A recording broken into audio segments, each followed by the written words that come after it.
Let's get it, 580 Sports Talk, coming at you on a Tuesday.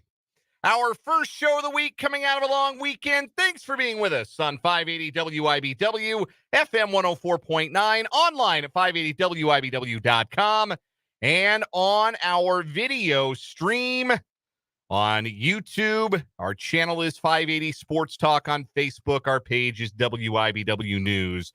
All kinds of ways you can consume 580 Sports Talk. We just appreciate you doing it in however fashion you choose to do it. Thanks for hanging out with us on this lovely Tuesday afternoon in the capital city. Dan Lucero, Brendan Dworzinski, Spencer Dupuis, the whole crew will be in today.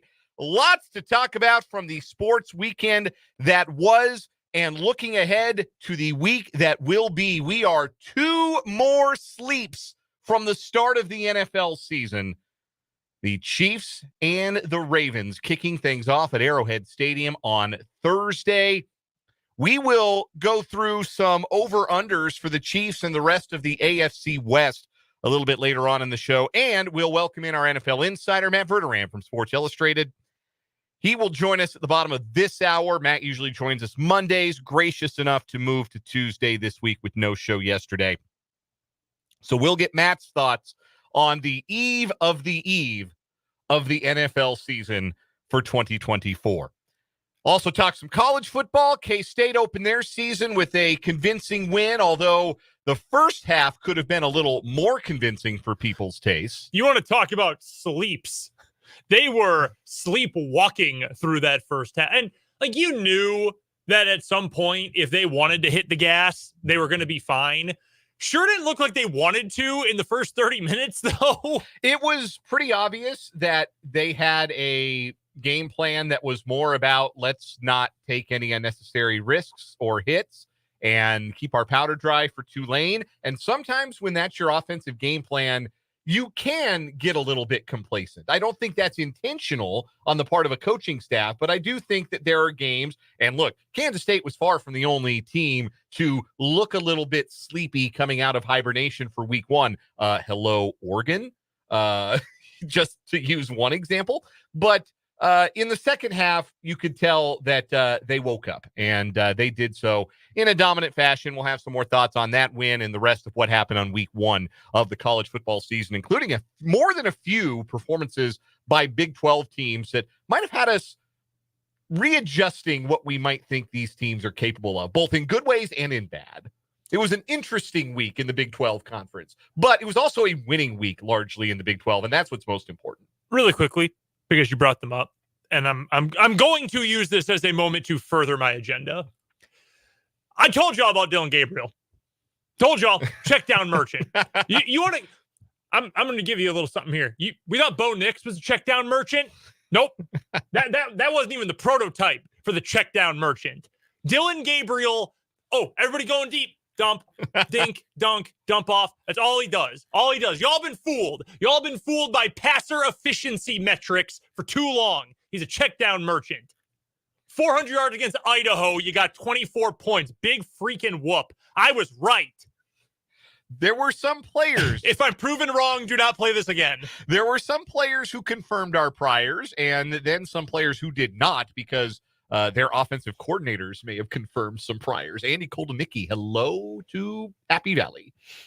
He's pretty good at his job. Yes. Let's talk more about guys who suck. DJ Uiagalelei. Put the fries in the bag, buddy. Hey, we've got a lot of time to talk about things that are currently crummy at the top of the show. Just give us a second here. We're going to put that one on the tee right there. Yeah. We will talk some K-State. Obviously, since it's a Tuesday, we'll talk some Jayhawks as well with our good friend Michael Swain of Fog.net, part of the 24/7 Sports Network. He'll join us at the bottom of the 4 o'clock hour for Jayhawk Weekly. And we've got all the other things you've come to know and love from a Tuesday edition of the show. We'll do What Is Wrong With You to open a new month. We'll have sports headlines, top of the 5 o'clock hour. All that good stuff, plus your interaction on the comments on YouTube and Facebook. If you are watching live right now on YouTube and or Facebook, you can send us your thoughts and interact with other listeners to the show. And you can also interact with your hosts as we go along. You can also hit us up on the Top City Mail Supply text line, 785-272-9429. But I promise we talk about things that aren't very good right now. And folks, It's the Royals offense. Oh no. It's going in the wrong direction. Should we do it again? I They scored 8 runs in 4 games. The runs scored the last 4 without Vinny Pasquantino in the lineup. 2, 2, 2, and 2. And Christopher said we were prescient playing it on Friday's show. So I think we do need to bring it back. Yeah, unfortunately. You could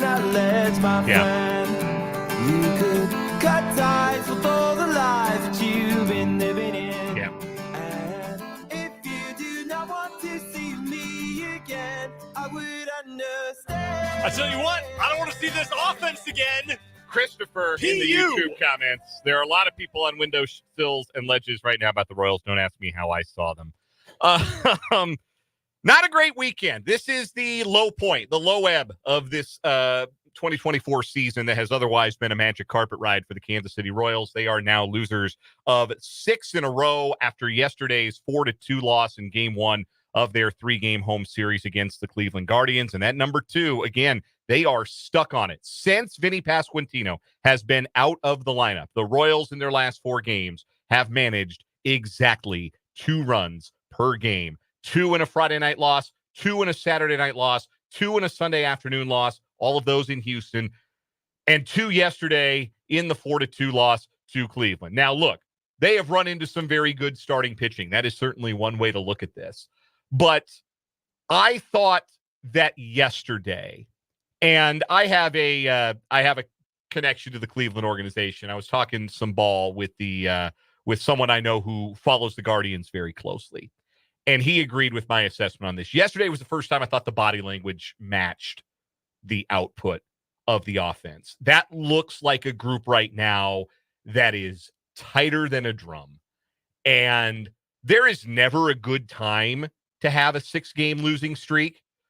It should be noted that A, this is the longest losing streak of the season for the Royals, but B, it is not the longest losing streak among the AL Central contenders. Cleveland's been through this. They had a 7-game skid at the beginning of August. Minnesota has been through this. They had a 7-game skid in the middle of May. So these ebbs and flows are part of baseball.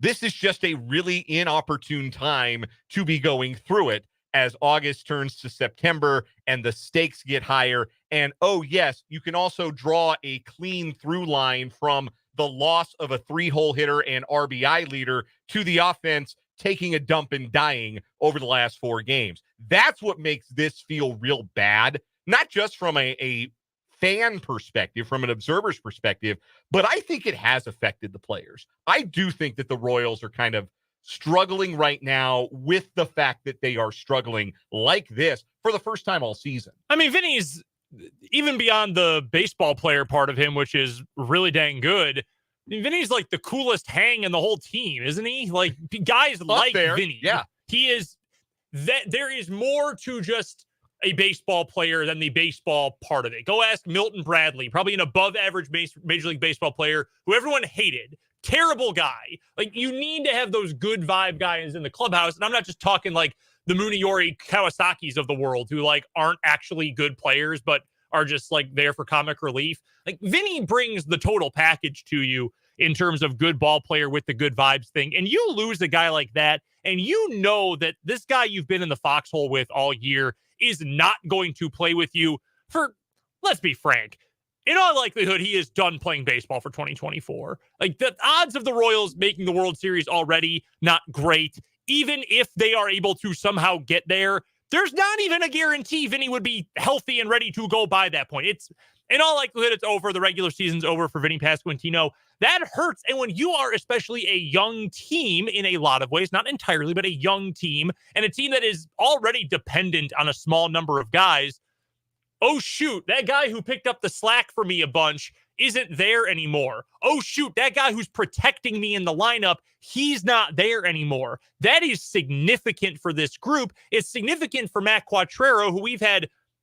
I'm not as negative as, say, our former intern Trenton Craxner is about Matt Quattrero. But, I mean, there have been legitimate questions about his ability to process through certain situations and the feel for the game. That phrase has come up so often.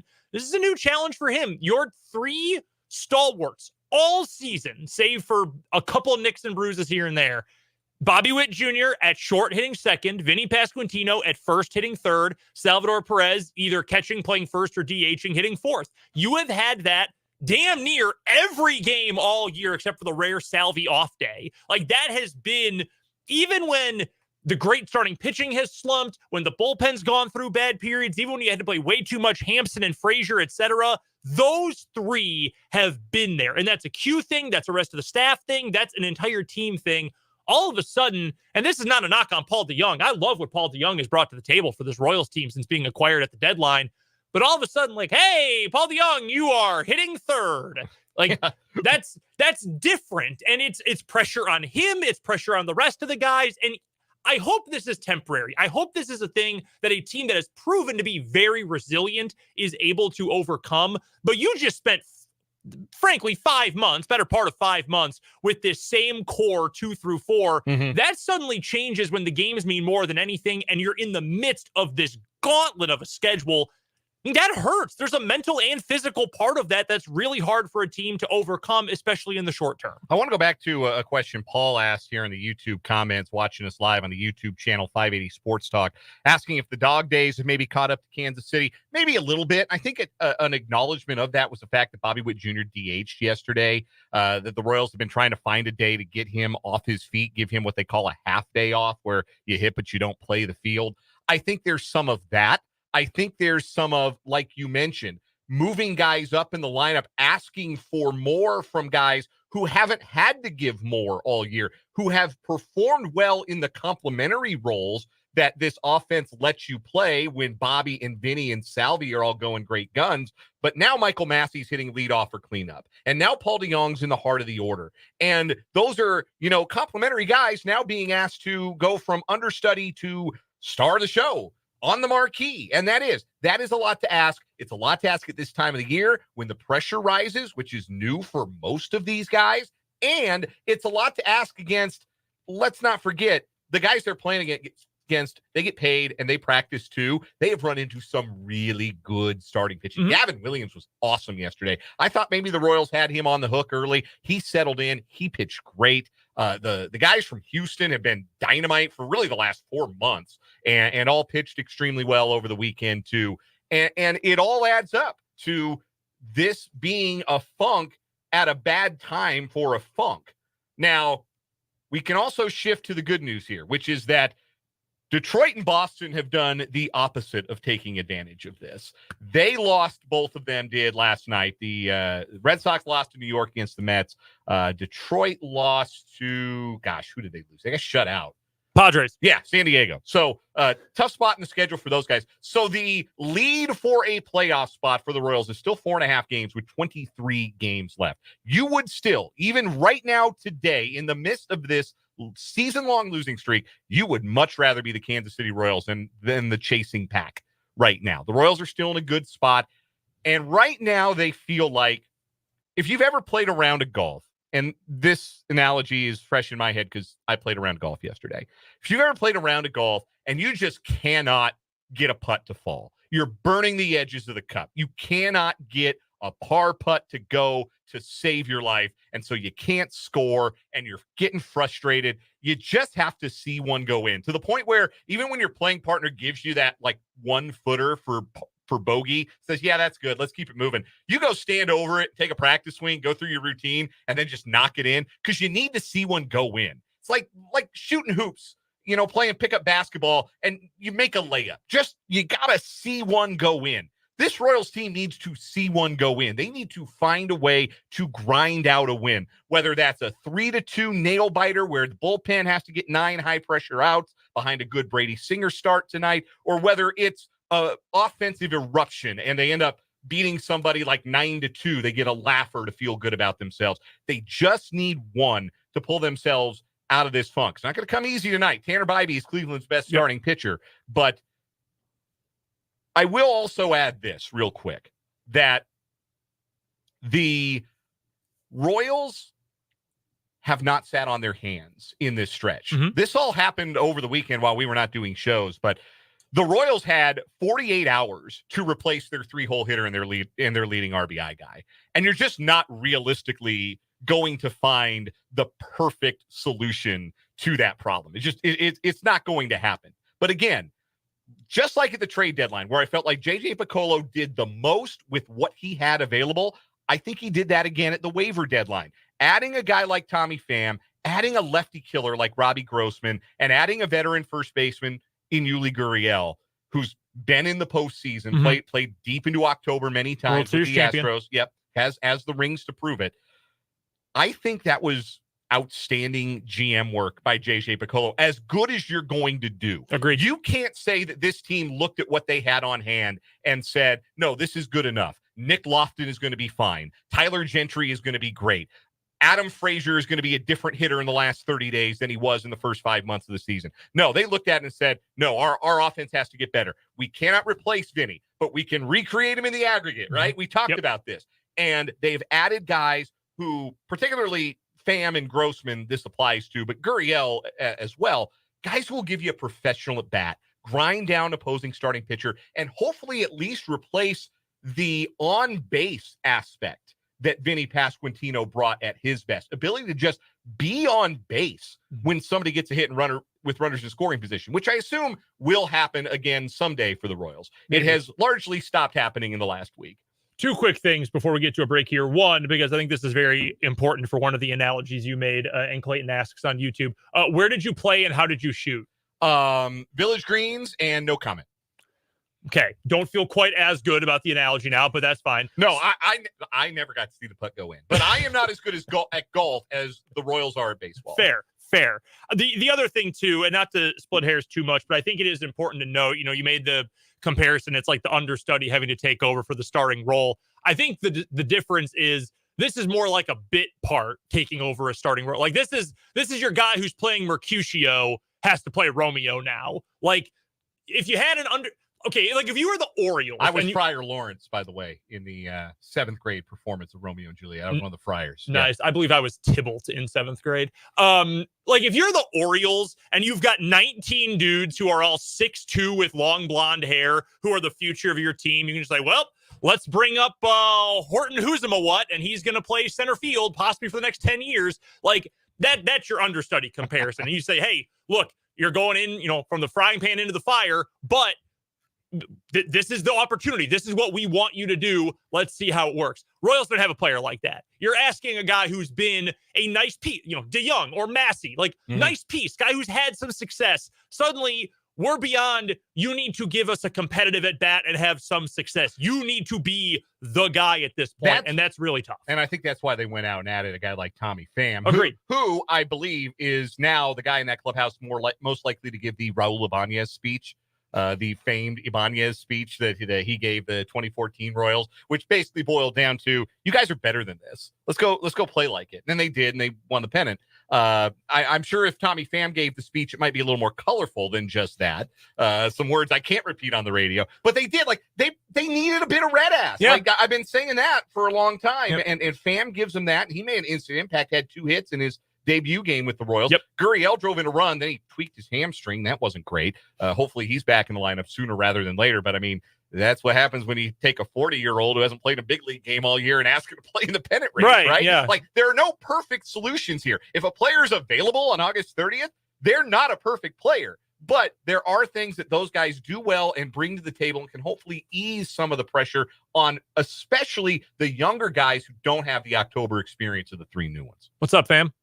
I love saying that. That's the only good thing about having Tommy Pham around. Vibes wise. Yeah. I'm sure they are glad in that clubhouse that they've already drafted their fantasy football league for the year. Yeah, no kidding. We're going to take a break here at 580 Sports Talk. We'll talk some more Royals later on in the show. Look ahead to game 2 of their series tonight against Cleveland. It's a 6:40 first pitch, which means we'll hand things off to the Royals Baseball Network at 6 o'clock on the dot for pregame coverage. Lots of football to get to today, 2 days away from the Chiefs season opener. We've got Matt Verderame coming up in just a little bit as well. Michael Swain will join us bottom of the 4 o'clock hour for Jayhawk Weekly. We'll talk K-State, their win on Saturday. So much more to get to, but first, the good, the bad, the ugly from the long weekend that was. That's coming up on the other side. You're tuned in to 580 Sports Talk from the Kansas Drive to Zero studio on 580 WIBW.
The good, the bad, the ugly from the 3-day Labor Day weekend. We'll start with the birthday boy. Brendan had a birthday on Monday. That's why we were off. That and the Royals play at the same time that we were supposed to be on the air. And it was a federal holiday. That and several things more important. Yes, but mostly it was because it was Brendan's birthday. Happy birthday, by the way. Thank you. I appreciate that. I'm old now, but that's all right. I'm feeling good. It was a great weekend. Just the fact that I got to spend a lot of time with my wife. We got a bunch of stuff done at home. She made an incredible cake. It's so thick and good. I had 2 fantasy football drafts. One of those is coming up in a moment here, by the way.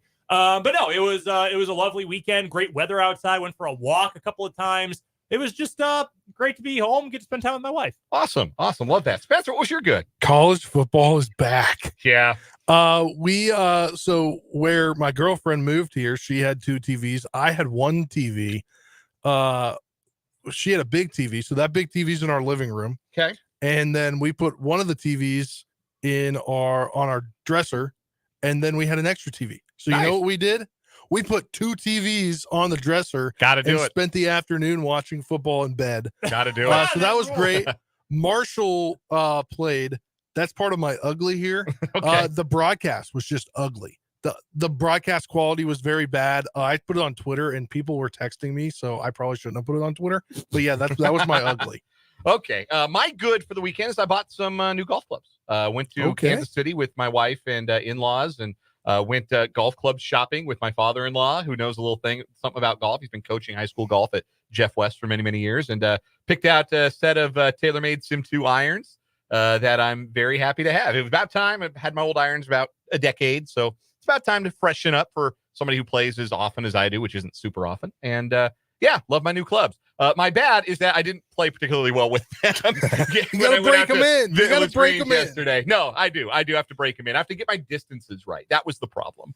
Did you have a bad, Brendan? Yeah, I did. So I'm in a fantasy league now. One of these drafts this weekend was my buddies, all who are back home, which was great. This is the 17th year of this league now. We were in junior high when it started. The other one, it's a league that originally was my wife and some of her coworkers at K-State, many of whom have left the league. So now there's like 3 people she knows and then a bunch of like spouses and whatever. And they had an extra space, so they brought me in this year. 14-team league. People started taking kickers in the 6th round. Oh, dear. Patrick Mahomes he was the first quarterback in round 2. He was like the 16th overall pick. There's only 2 wide receivers. There's no points per reception. It's absolute chaos all over the place. It was losing my mind at some of these picks. I threw myself on the floor when Justin Tucker went in the 6th round. I just couldn't help it. All right. So did you have a bad? Yes, I had a bad. That bad transpired in our group chat the other day.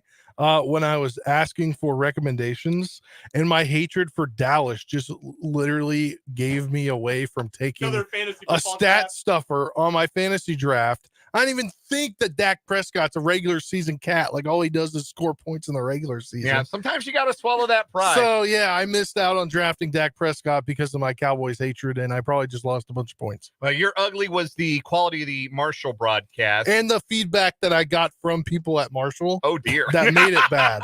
Like, people were like, you got to stop tweeting about that stuff. No.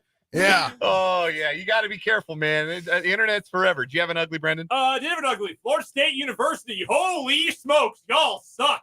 Oh, my. Big bad.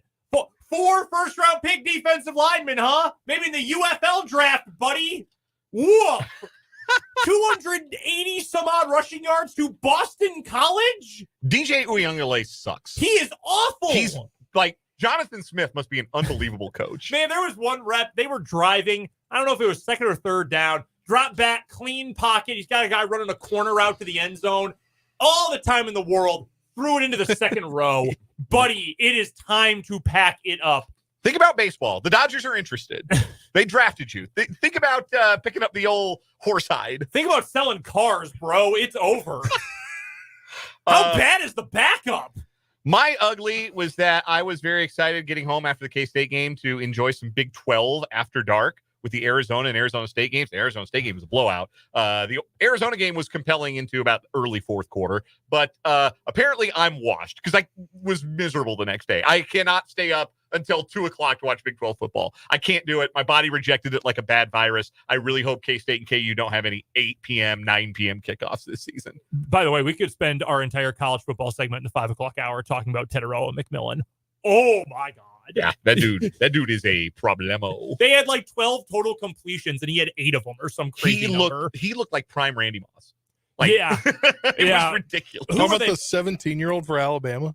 Yeah, he was crazy weekend for wide receivers. We got to take a break. Matt Verderame's going to join us. We're going to preview the start of the NFL season with our NFL Insider after this break on 580 Sports Talk.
Two more sleeps to the start of the NFL season, and here to talk all about it with us is our NFL insider, Matt Verderame, who writes for Sports Illustrated, SI.com. You can can also check him out on Twitter at Matt Verderame to see all of the many other things he is up to and all of the outstanding content that he is putting out into the world. Matt, we have made it. We've got NFL football in 2 days.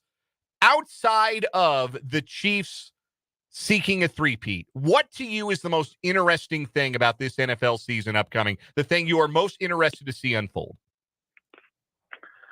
There's a lot. There really is. This is at least from my perspective, a really intriguing season. But I would say, other than the three-peat, which I do think is the most interesting thing, I love history. That is certainly history. I am fascinated by the AFC East, and more in particular, the Jets. I think of all the teams in football, you could not make a compelling case for a lot of them to go to the playoffs or to be a factor. And the same is true, maybe a team like the Chiefs or the Ravens. You can't really make an argument they're going to be 6-11, barring just a catastrophe of the season. You can make a real argument for the Jets if they're a Super Bowl team, and you can make a real argument to go 6-11. I am just fascinated by the division, but to drill down more, the Jets. The Chiefs, as you mentioned, are pursuing history. That's the word I'm looking for. Pursuing history, trying to be the first team to ever win 3 straight Super Bowls. You've done some digging and some writing on this, looking at the other teams who had the opportunity to win a 3rd straight Super Bowl. I really kind of think those late 80s 49ers probably do it if Joe Montana doesn't get hurt and Roger Craig doesn't fumble in the NFC Championship game. I think they probably accomplished the feat with all due respect to that Bills team. I think they would have gotten them and gotten that 3rd straight Super Bowl. What, in your mind, gives the Chiefs – well, let me make it a 2-pronged question. What gives them the best chance to go where no team has ever gone before? And what, outside of just the general it's the NFL and it's hard – is the biggest obstacle to them winning 3 straight? Okay. So a few things. Number one, I would say injuries, right? I talked to a lot of guys, as you mentioned. I talked to Brent Jones. I talked to Darren Woodson. I talked to Joe Green and Rocky Blyer. I talked to Dave Robinson of the Packers in the 60s, who they won 3 championships in a row. Just the first one came before the Super Bowl. And every guy, including Robinson, said, man, you're just dog tired. Yours is exhausted. It is so hard. It is so much. Your teams are gunning for you every week. I think that is the biggest thing for the Chiefs. It's just, look, you think the last 2 years, they played 7 extra games. And not 7 extra games where you're like, oh, they're the preseason. The postseason. These games are as physical as they're going to get, as exhausting as they're going to get. So I would say that would be the biggest impediment. What makes them different, I will steal what Joe Green told me in our 40-plus minute conversation when I was writing that piece. At the very end of the conversation, we're getting off the phone, and he just kind of unprompted said, they'll do it. They'll be the team that does it. And I asked him why. And I'm paraphrasing his answer, but Mahomes. He's the biggest force multiplier in football. You have a 10-point advantage every time you step on the field, and that guy's on your team. And I tend to agree with him. That, they're going to play a game or two this year where they don't play well and they win because Mahomes is there. And that might be week 7. That might be the Super Bowl. And when you have that, I do think it's a huge, huge. He's so much better than any other quarterback. It's like when Aaron Donald was at the apex of his career, and you're like, yeah, listen, Fletcher Cox is great, Chris Jones is great, but come on. Aaron Donald is he's on a whole nother tier. That's what we've got new with Mahomes. Mahomes is, anybody who wants to argue some other quarterback is better or even close to it, it's a bad faith argument. And then honestly, to your point, the Niners in the 90s, that's the whole point, though. That's why it's so hard. If Roger Craig doesn't fumble, if Montana doesn't get drilled from behind by Leonard Marshall, but that's why you don't repeat in the NFL, because all those things have to go your way. It is so hard, but the Chiefs, they're going to take a charge at it. The charge begins Thursday night at Arrowhead Stadium against the Baltimore Ravens. It's a new-look Ravens team in a lot of ways. They lost some key pieces. They lost their defensive coordinator, Mike McDonald. He's now the head coach in Seattle. What, in your mind, is the most intriguing matchup in this game, the matchup that might define whether the Chiefs can flip the script from last year and win on Banner Night, or if, once again, they have a team come in and play spoiler? Oh, I think this one's easy. And nationally, I feel like this has just not been talked about, and I don't understand why, other than the fact maybe it's not sexy. The Ravens have 3 new starters on their offensive line. Andrew Voorhees is one of their guards. He has never played in an NFL game. Second-year player, missed all last year with a knee injury. He has never played in the game. Their right tackle is McCary, who has bounced all over the line. I think he started like 30 games. He's by far the most experienced guy of the new trio. And then they have Daniel Falele, who is the right guard, who I don't have it in front of me. I think he started 5 NFL games in 2 years. I mean, this is a line that there is no experience. Ronnie Stanley was not good last year. Injuries have really sapped him of a lot of his talent. Linderbaum is a guy who is terrific, but has barely practiced or played all summer because he's been hurt. He's expected to play Thursday night. He's out of his non-contact jersey. Like, that line could be a disaster. If there's a world in this game where the Chiefs just destroy them up front and this game's over because they can't do anything to protect Jackson or create lanes for Henry to run through. So, like, that's going to be the question for me. You've got 3 new guys who, by the way, have played 0 games with Lamar Jackson because Lamar Jackson didn't play in the preseason. You had 80,000 people at Arrowhead going nuts. All the conversation you have to be able to have in a quick amount of time dealing with Spags' defense and all the looks you're going to get. That, to me, is the biggest. The Ravens have to at least play the Chiefs even up front. If they can't, they're going to lose. And I don't know that they're going to be able to play them up front to a draw with 3 new guys, 2 of which who basically have never played before. And those 2 guys are going to be going against Chris Jones. Like, that could be a problem.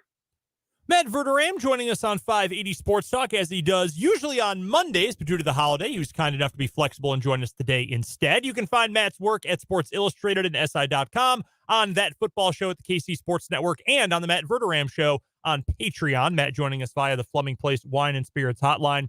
From the Chiefs to the team that they beat in Super Bowl 58 this past winter, Matt, the San Francisco 49ers. Yep. I don't want to be too cynical here, and I'm sure Trent Williams had some legitimate gripes. That being said, he definitely just didn't want to go to training camp, right? Oh, I don't. Look, a lot of guys don't want to go to training camp. So, yeah, I think he wanted his contract adjusted, and he got it, and Ayuk's there now. But, look, the Niners,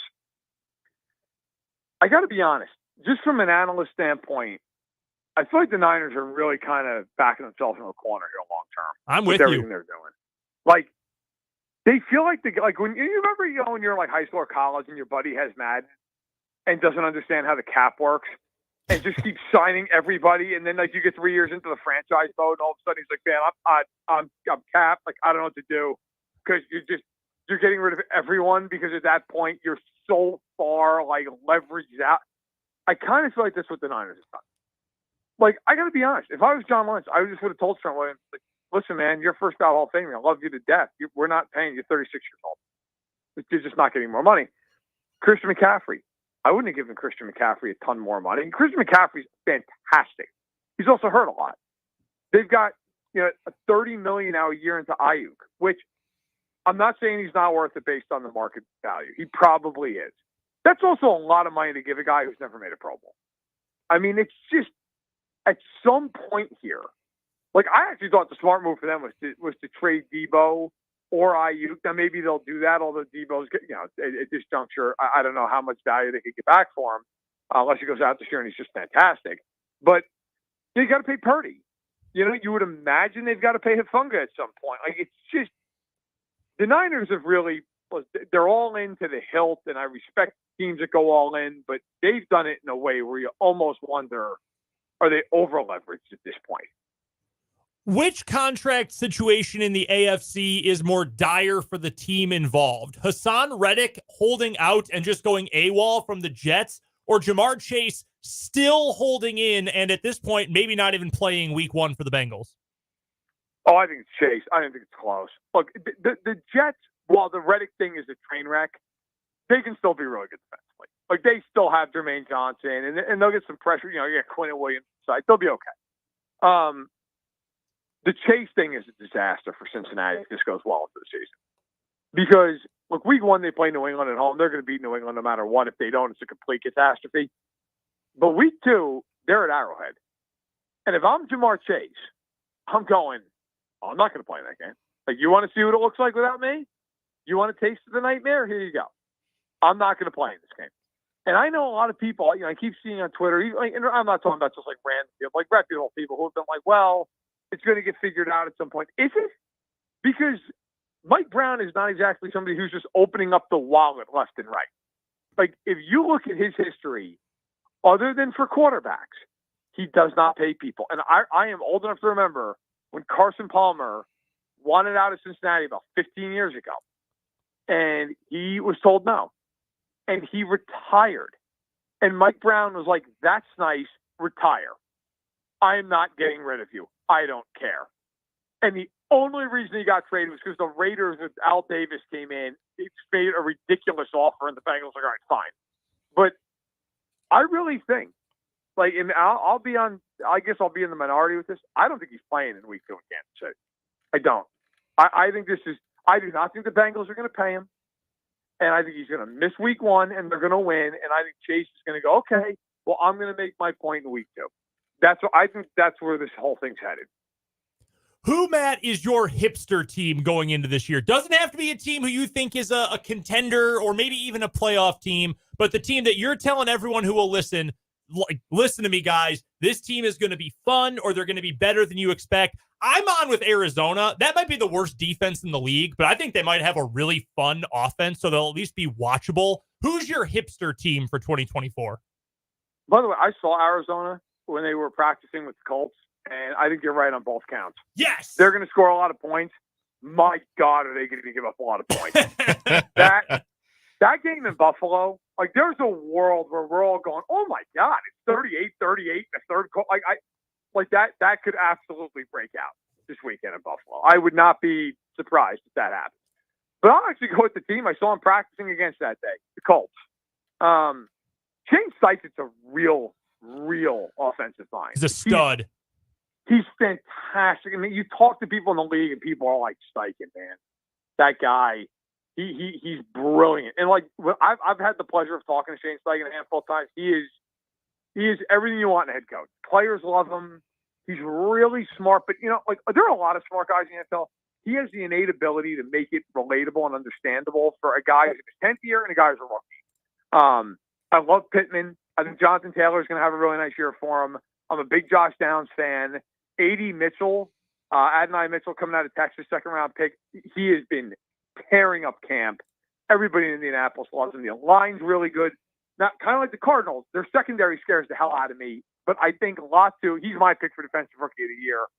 I think the Colts are a playoff team, and I think the Colts are 10 wins, something like that. I don't think they're going to a Super Bowl, but I think they could get to the playoffs and be a scary out. We got about one more minute with Matt Verderame of Sports Illustrated joining us on the Fleming Place Wine and Spirits hotline here on 580 Sports Talk. Matt, outside of the primetime games, so the Sunday slate for this week 1, which game is the most interesting one to you? I would say there's 2, and I'll be brief. Miami and Jacksonville is really interesting to me because, the NFL is funny. Everybody comes into the season feeling great about themselves, and then somebody loses week 1, and it's absolutely, like, the panic meter just blows right through the top of the thermometer. Whoever loses that game is going to be going, oh, my God, 0-1. What do we do? So that game is interesting. Like, which team's better? And then the other one is Dallas at Cleveland.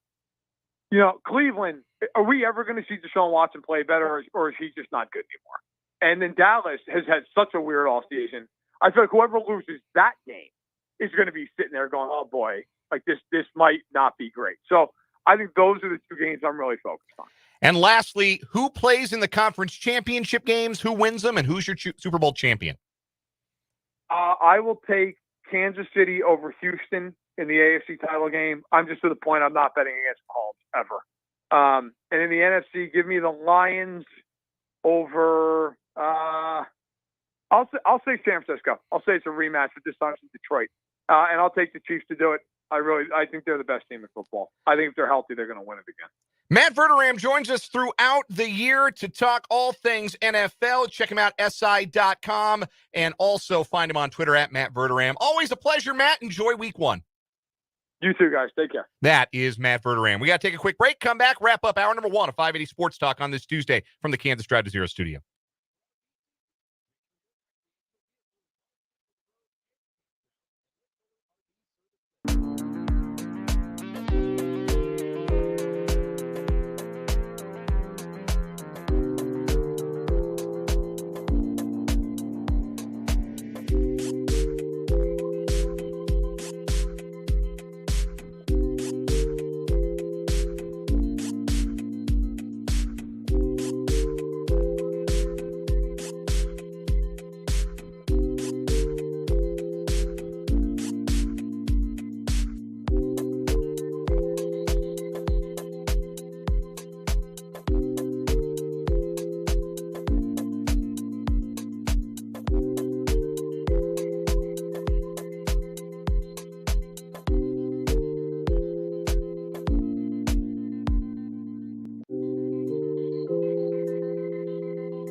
It was a profitable college football weekend as a whole for the 580 Sports Talk gang in our Prairie Band Sportsbook football picks contest, as both Brendan and Spencer had winning weekends, 2-1. I believe you hit your lock of the week. Spencer, you did not. You were very certain West Virginia was going to do the do, and they did not. They were doo-doo all My my perception has very much so changed on what I thought that season was going to look like. Even though it's one weekend. Yeah. Penn State's pretty good. They are. And hey, the vibes were immaculate in Morgantown until that rainstorm, until the start of the game, and then the rainstorm. Yeah, that was a bummer. The put a literal damper on things. I went 1-2. Unfortunately, I backed the wrong horse in Troy, Nevada, and I thought there were going to be a lot more points. I said it won't be a 10-3 slugfest in Clemson, Georgia. Well, one team got the memo. The other team is coached by Dabo Swinney. It'd be like that sometimes. He's got a buyout in his contract after this year for $60 million. I don't know that Clemson's got that kind of booster money. Yeah, they might. It's a private school in the Southeast. I mean, hey, if New Spring Church brings out the checkbook, they'll be fine. Yeah, they can bring out the checkbook for some players. They want to keep Dabo in that chair. He's a great spokesman. I got no problem bringing out the checkbook. It's called tithing. I cannot get enough Dabo memes.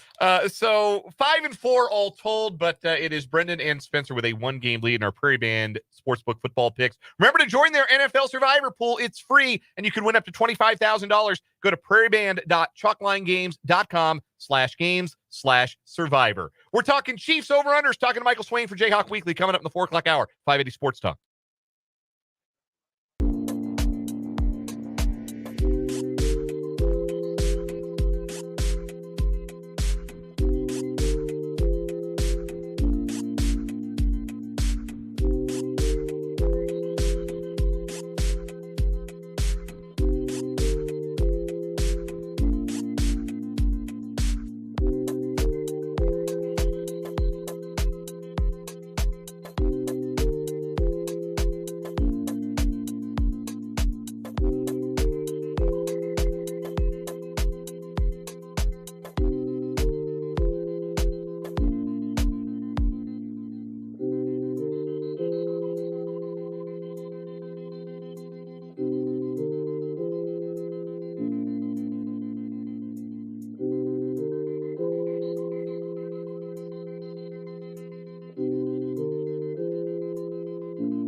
of 580 Sports Talk on this Tuesday afternoon.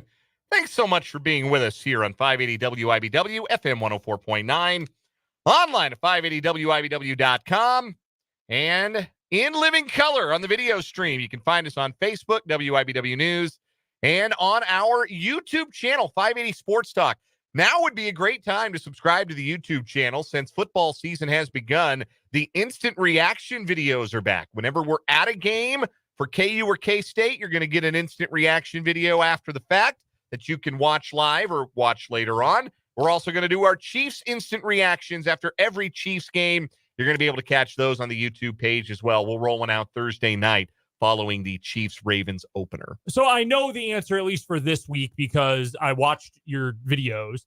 Do you prefer the stand-up or the sit-down instant reaction? I like the sit-down. I Okay. like to be able to sit and look at my notes. I know the stand-up, you can get like the nice background, but the stand-up, I feel like I race through. Like I'm just trying to be done. I think I take my time a little better if I'm back up in the press box, because usually what I do, and this is a little inside baseball, how the sausage gets made, but what I usually do is I go down to the coach's press conference, I hear what the coach has to say, and then I come back up and do the instant reaction. I don't get a lot of, I don't spend the time with the players. That gives me a chance to have a press box that's essentially open. Like you don't have the beat writers back up working on their stories, so I don't feel like I'm intruding on them by doing the video. For football games, and different if I'm doing a Washburn video because I'm already in the press box sitting down finishing post game. But if I'm covering KU or a rare occasion when I'm covering a K-State football game, I like to stand up. I like to go down to the field. At KU, and maybe it'll be different now with the new booth, but I used to just walk down the staircase, down to the ground level, walk on into the open gates at the stadium, and I'll just stand on the field and do it because I kind of like having the backdrop for it. Sure. Allen Fieldhouse, though, I just go back upstairs to the media seats and I just that's what I did for the few times I was there. For basketball, it's a lot easier. It is a lot easier. For basketball, you can go down, you listen to self, and you come back up. You can even hear the players because the players will be out there initially. Right in, for K-State games, I just listen to Tang's post-game radio show. I just stay in my seat and I listen to the listen to Wyatt do the show.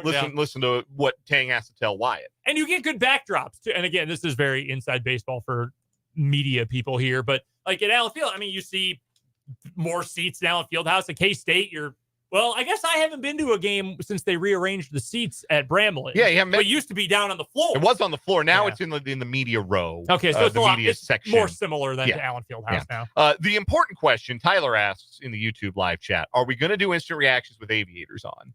I think we might have to.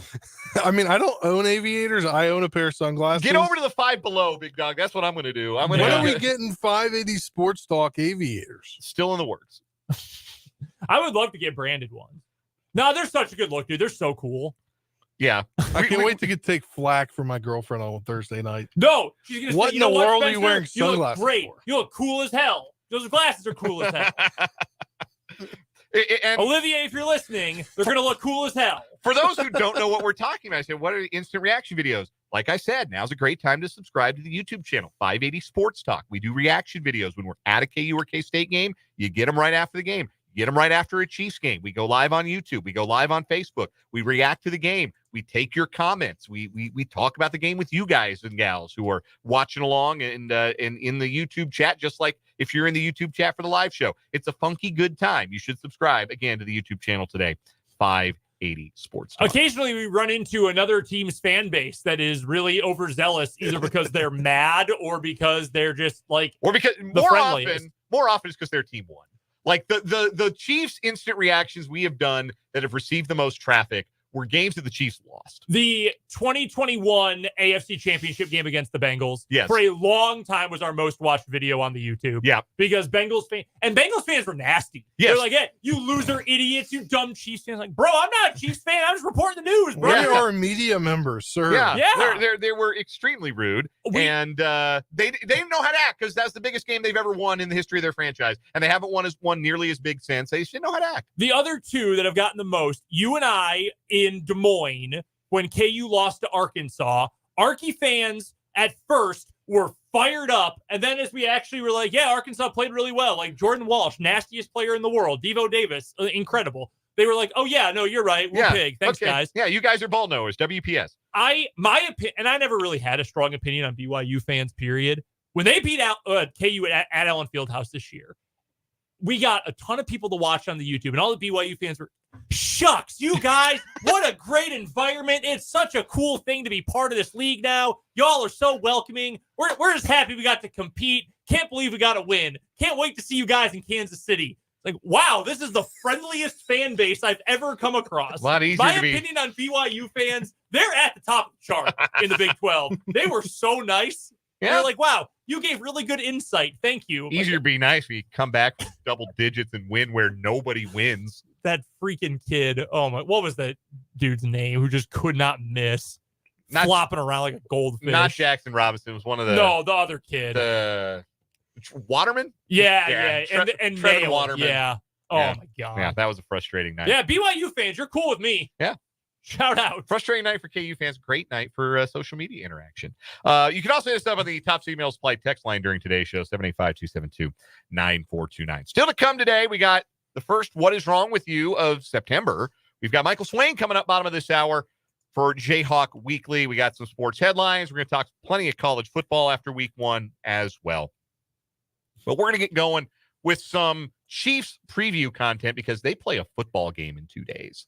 Folks, I don't know how it feels to you guys, but it has snuck up on me more so than maybe it has snuck up on me ever before, the start of an NFL season. And some of that is the Royals have been in an honest-to-Christ pennant race, and that is not something I've ever dealt with as a member of the 580 Sports Talk team. So they've been pretty invested in baseball, and baseball is my favorite sport anyway. So any chance I get to actually invest in baseball, I'm all in.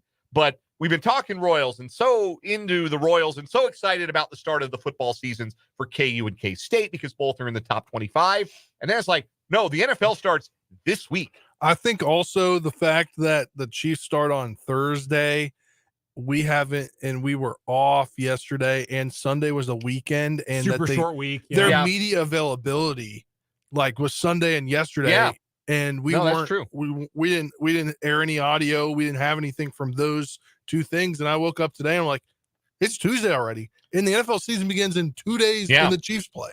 Yeah, this is like a Friday, essentially. This is the Friday of the week for the Chiefs as they get set to kick off the season Thursday night against the Baltimore Ravens. Of course, TV, NBC, radio, right here, 580 WIBW and FM 104.9, your home for Chiefs football all season long. 7:20 kick. We'll have pregame coverage on the Chiefs Radio Network starting at 6 o'clock here on Thursday night. Taking a look at some over-unders for prominent Chiefs players for this coming season. And we'll do a little discussion here if you think they're going to go over or under this total. We'll start with Patrick Mahomes. Passing yard over-under for this year for the two-time MVP and three-time Super Bowl MVP. The number is 4,225.5 passing yards. Over or under for Patrick Mahomes? So You can turn on your mic. I got you. Was my mic off? Yes. Yeah. I looked down. I thought it was on. So that would be for Patrick Mahomes. If he plays all 17 games, 248.6 yards per game. I am going to give you the over. I think both Travis Kelce and Rashee Rice are going to have gigantic seasons. I think this is a better wide receiver core than they had a year ago. The only thing that's going to keep him from this, I think, is an injury or if they pull him in fourth quarters, which I don't think is going to happen. I am going to say he goes over this total. 4,183 yards last year with the worst wide receiver core he'll ever have, and he didn't play the 17th game. Now, ideally, he doesn't play the 17th game. Ideally, that game doesn't mean anything. Didn't you just say over 16 games too? No, 17. I said thought 17. I heard 16. Yeah, but he only played 16 last year. The only years that he has thrown for fewer yards than this total, 4,225.5, were years where he did not play every game for the Chiefs. The year he got hurt, 2019, he threw for 4,031. And then last year he skipped week 17 and was thrown to hands of stone all season long and threw for 4,183 yards. I can see the logic in the idea that the Chiefs might want to play a little bit more power football this year and run the ball between the tackles and that great interior line and put a little bit more on the shoulders of Isaiah Pacheco and Carson Steele, who I think has really emerged as the guy who's going to be running back number 2 to start the season.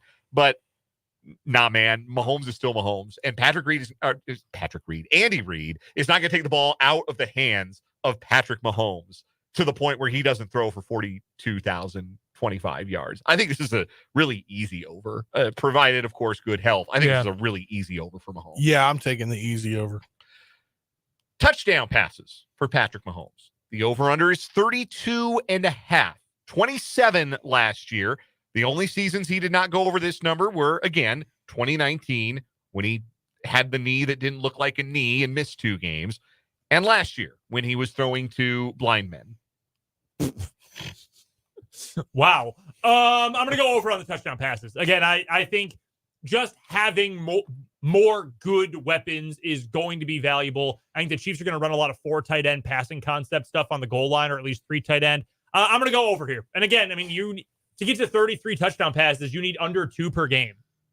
He's going to have maybe a couple games to just 1. I think he's going to have a bunch of games where he throws 3 or 4. So, yeah, I think this is an easier over than the yardage, honestly. It feels like a low number, doesn't it? It does. I was thinking 37, 36 and a half. 37 was what he threw in 2021 when he played all 17 games. He threw 41 in 2022 when he won the MVP. Obviously, 50 his first full season as a starter. 27 last year. Again, I get the thought process behind it. Around the goal line, the Chiefs might be more willing to just run it straight ahead this year than they've been in recent years. I think they're going to not get rid of, because Andy Reid is going to remain Andy Reid. But I think a lot of the cutesy poo short yardage stuff we've seen the last few years from the Chiefs, I don't think they're going to mess around with that as much this year. With Pacheco coming into his own, with Steele an option, I think we're going to see a lot more straightforward, short yardage power football this season. And that could cost the Chiefs some of those like touchdowns near the goal line that Mahomes racked up. Like he had a bunch of those in his 50 touchdown season, or like the shovel pass stuff around the goal line. I think we're just going to see, let's turn around and give it to 10 or give it to Carson Steele and just let him get behind the best center in football who we're paying all this money. I hope they do. It's even less defensible this year than it would be last year to mess around with that stuff. Just let Carson Steele and certainly Isaiah Pacheco do their thing. That being said, I think he should still clear 32.5. Again, provided good health here. You can assume that we're talking about a healthy season with all of these guys. Unless you are a guy who always misses time injured. Like Mike Williams, you have to bake in he's going to miss 6 games at least. Right. But, I mean, Mahomes, he plays all the time. Patrick Mahomes' interceptions, the over-under is 9.5. See, I actually am going to go over on this, and I think there's going to be plenty in the beginning of the year.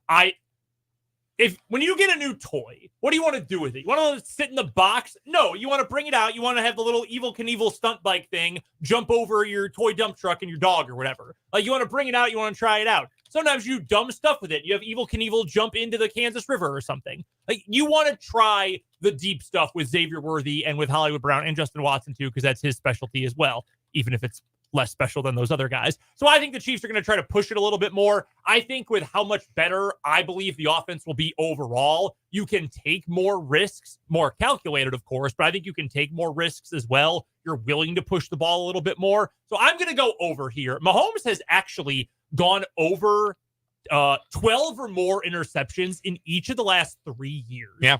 And as a starter in 6 years, he's done it 4 of the 6 times. So I actually will go over here. I think he's going to be willing to take some more risks early in the season. I don't think he'll throw 14 again, which you get to factor in the fact that he won't be bouncing any off the hands of Kadarius Toney this season. But at the same time, I think you're right. I think there will be more shots taken down the field and more chances in that regard to have passes intercepted, more interceptable passes this year from Mahomes than last year when he was kind of playing it safe. So, yeah, I think he probably gets to double figures, and I actually don't think that's a huge deal if he does. Yeah, I would tend to agree with you. The more you throw down the field, the more of a chance you're going to have interceptions. By the way, that might be future Seattle Seahawk Kadarius. Yeah.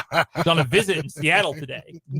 Yeah, visiting the Space Needle. Wanted to go to Pike's Place. Hey, this is karma for Dan. Fish. Dan telling me to get to learn Kadarius Toney after the Commanders traded Jahan Dotson. Hey, I'm still holding like a shred of Kadarius Toney stock. If he signed with the Seahawks, I would talk myself into it so fast it would be frankly embarrassing. Big penny stocks guy, Dan Lucero.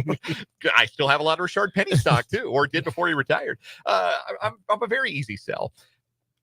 Let's move on to some different players. Isaiah Pacheco, running back number 1 for the Chiefs. His over-under for rushing yards this year is 925.5. Last year, 935 yards in 14 games for Pacheco. 925.5 Over, under. I am going to go under here because I think the passing game is going to be better. And I think there is a running back number 2 in this room who is actually kind of decent and can bring a little juice to the table. I don't think he's going to run for like 600 yards or something. I think Pacheco is going to be used quite a bit. We also know that during the regular season, the Chiefs don't love to give him a gigantic carry. He last season was averaging 14.6 yards a carry. I don't think he's going to go over that number this year. I wouldn't be surprised if it's even down a couple. So I'm going to go under here. I think he gets in that 850-ish range this season. Yeah, I'll take the under on this one too. I just think you have a better option as your number 2, at least to start the season. We don't know when CEH is going to be able to come back, but I think Carson Steele being your second option. And I mean, even short yardage situation with Samaje Perine, if he's your third down back, he's got a little burst sometimes. They might be able to spread the wealth carry-wise this year more so than they did last year when Pacheco had 205 carries in those 14 games, and the next most carries for running back was Clyde Edwards-Helaire with 70. And then after that, it was LaMichael Perine actually had more carries last year than Jerick McKinnon did. So, like, I think there's probably more usage in the rushing game for a guy like Perine, and certainly for a guy like Carson Steele, if what we saw in the preseason is the real thing. If Pacheco gets much over 200 carries, though, I think he gets there. And I do think that's a pretty decent target number for a healthy Pacheco this year. So I'm going to go over, but I do it a little more hesitantly than I was over on all of the Mahomes numbers. Travis Kelce props. Receiving yards, 830.5. Over, under. Over. I don't know that he gets to 1,000, but I like over 830. I think he's going to be open a lot more. I think you have to divert your attention at least a little bit. He's still going to be the focal point of a lot of defenses, but man, if you're putting 2 guys in his area and you're letting Hollywood Brown run a deep over or running posts with Xavier Worthy, you're cooked, man. So I think Kelsey's going to be open a bunch. I don't know that he's going to have a ton of yards per target, but I think he's going to catch a bunch of balls for a bunch of yards. I think too, it's an intriguing number, 830.5. Last year he had what, 984. 80. Yeah, I was going to say around 980 because he was so close to 1,000. But I think it's an intriguing number because 1, he's another year older. 2, they have a lot more weapons, so they dropped. He had nearly 1,000. They drop him nearly 130 yards. I think he's going to get over this easily. He has cleared that number every full season of his NFL career, 830.5. I think he does it again this year. It's just so reliable.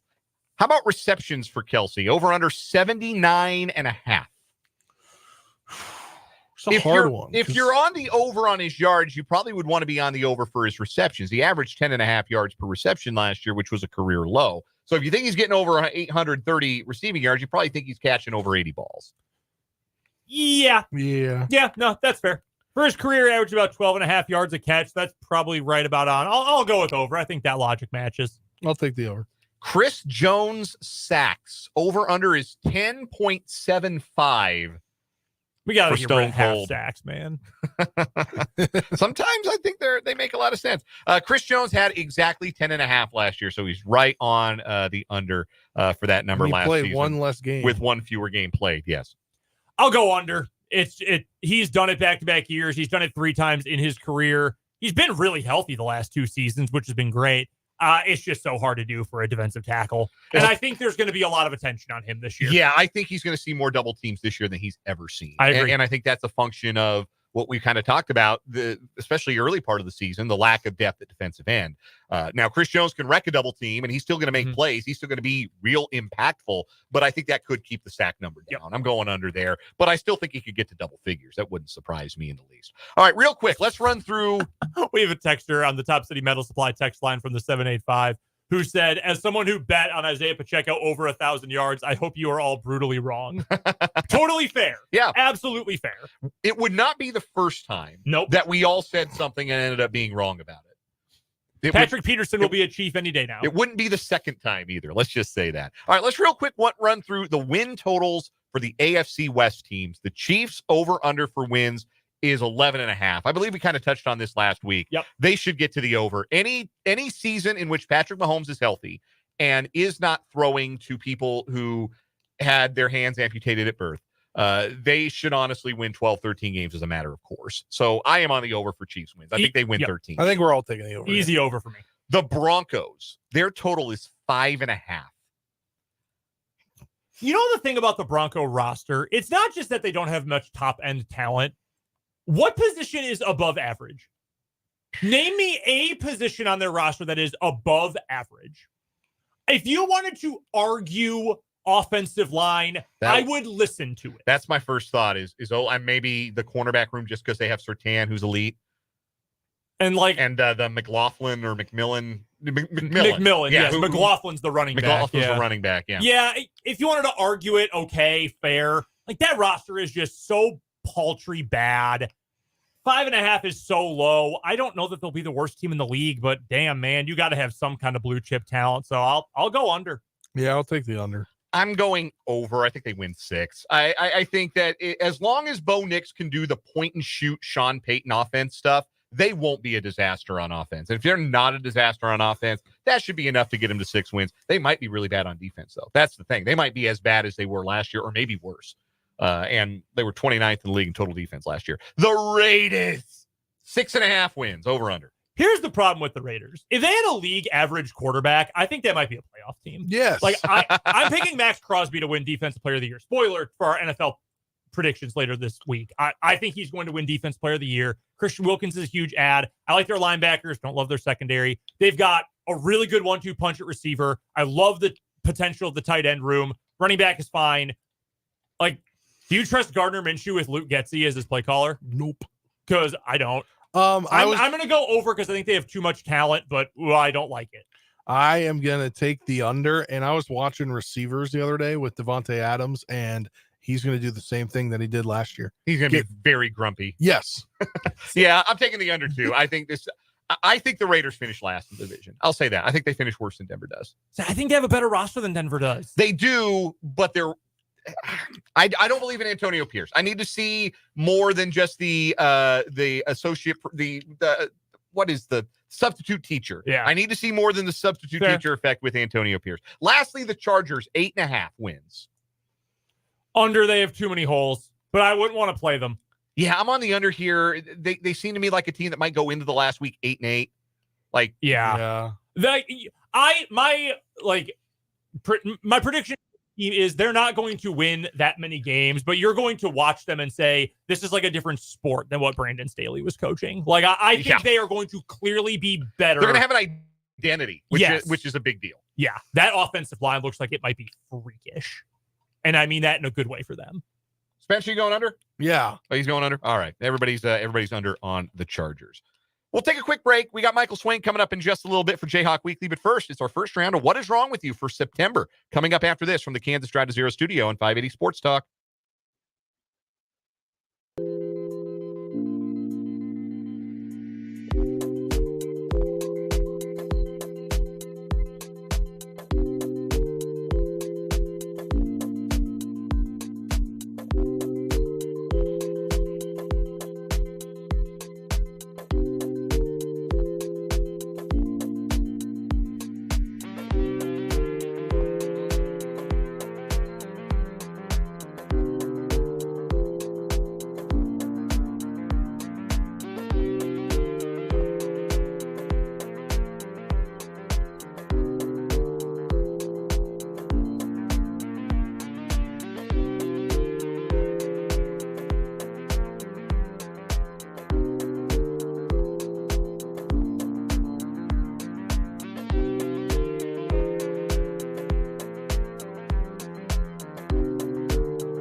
It is What Is Wrong With You time on 580 Sports Talk. It's our first What Is Wrong With Yous of the new month of September. 2 new stories competing today. Spencer, go first. All right, we're going to head to Florida here. A family in DeLand, Florida experienced a terrifying ordeal on Sunday afternoon when bullets began flying into their home. The Volusia County Sheriff's Office said the family quickly took cover and called 911 for help. Body cam video documents when deputies arrived at the home on Evergreen Terrace at 12:30 p.m. One of the victims said, "My girl and my son are in the bathroom lying down." After the bullet struck the house, the adults were evacuated from the home and the deputies began to search the area for the shooter. After a brief search, it was discovered that the shooter turned out to be an intoxicated neighbor on nearby Virginia Ave who was shooting at a tree in his backyard, the news release said. When deputies confronted 38-year-old Alex Kudluck, he told them, "Yeah, I'm a dumb A." He was arrested and booked into the Volusia County Jail for one count of shooting into a dwelling, one count of using a firearm while under the influence, 2 counts of child endangerment, and 1 count of criminal mischief. I would also like to add he was barefoot, which I think really adds fun context to this. So if you're going to shoot in the direction of anything like where people live, where there might be people, and you have a target in front of you, you better be damn sure you're hitting the target. You know what might affect your ability to hit a target? If you've had 10 or 11 PBRs. But he hit that Labor Day Reds apple ale a little too hard. Oh my goodness. Yeah, he had it right. He had himself pegged. Know thyself, Florida man. One That's too many sure. Mike's Hard Lemonades. My What Is Wrong With You today is a viral TikTok trend that went around this weekend, making people believe they could get free cash from Chase Bank ATMs, when in reality, they were kiting checks. Videos appeared on the app showing people depositing checks for large sums of money at Chase ATMs and then making a withdrawal for a smaller yet substantial amount, leading them to believe they had discovered a bug and were hitting the jackpot. The problem is, it's not a bug, it's check fraud. That's a crime. Chase Bank said in a statement to CNN that the issue has been addressed and warned people not to try it. A banking standard enables check depositors to have access to a portion of their money before the full total of the check clears. In the case of the viral video, participants wrote checks for obscene amounts of money and then withdrew as much as they could before the check could bounce. A Chase spokesperson said, regardless of what you see online, depositing a fraudulent check and withdrawing the funds from your account is fraud, plain and simple. These people on TikTok thought they were going to make thousands of dollars. They're going to prison. They're kiting checks. You know, I'm not exactly like dying for more government interference in my life. We got to make this app illegal, man. We got to. I'm sorry to you TikTokers out there. We got to turn this app off, man. We got to take this out of the app store. Yeah, we're getting dumber. Got a lot of problems with the TikTok algorithm. Yeah, I'm sorry, friends. I know a lot of people who love the makeup addiction videos or the unboxing or whatever. Nah, man, we got to turn this one off. You just got to be the stupidest person alive to think, yeah, I'll write a fake check and I'll take money out. It's the bank error in your favor from Monopoly. Those aren't real. Those don't happen. If you have money in the bank from a fake check, the bank is going to want the money back. Yeah. I'm going to go with this one to win today. The other guy is very dumb, but also I'm going to go tie goes to sobriety here. Also, like, this is so obviously fraud. I don't know how you missed I just don't understand how people think that that's a legit thing. Like, yeah, we're a free money machine. Let's go. Why weren't we doing this earlier? Nothing is free in the world. Nothing. TikTok check fraud obviously pissed us all off. That's our winner. What Is Wrong With You? Michael Swain next on 580 Sports Talk.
In just a moment, we'll be joined by Michael Swain of Fog.net, part of the 24/7 Sports Network, covers the Jayhawks like nobody's business.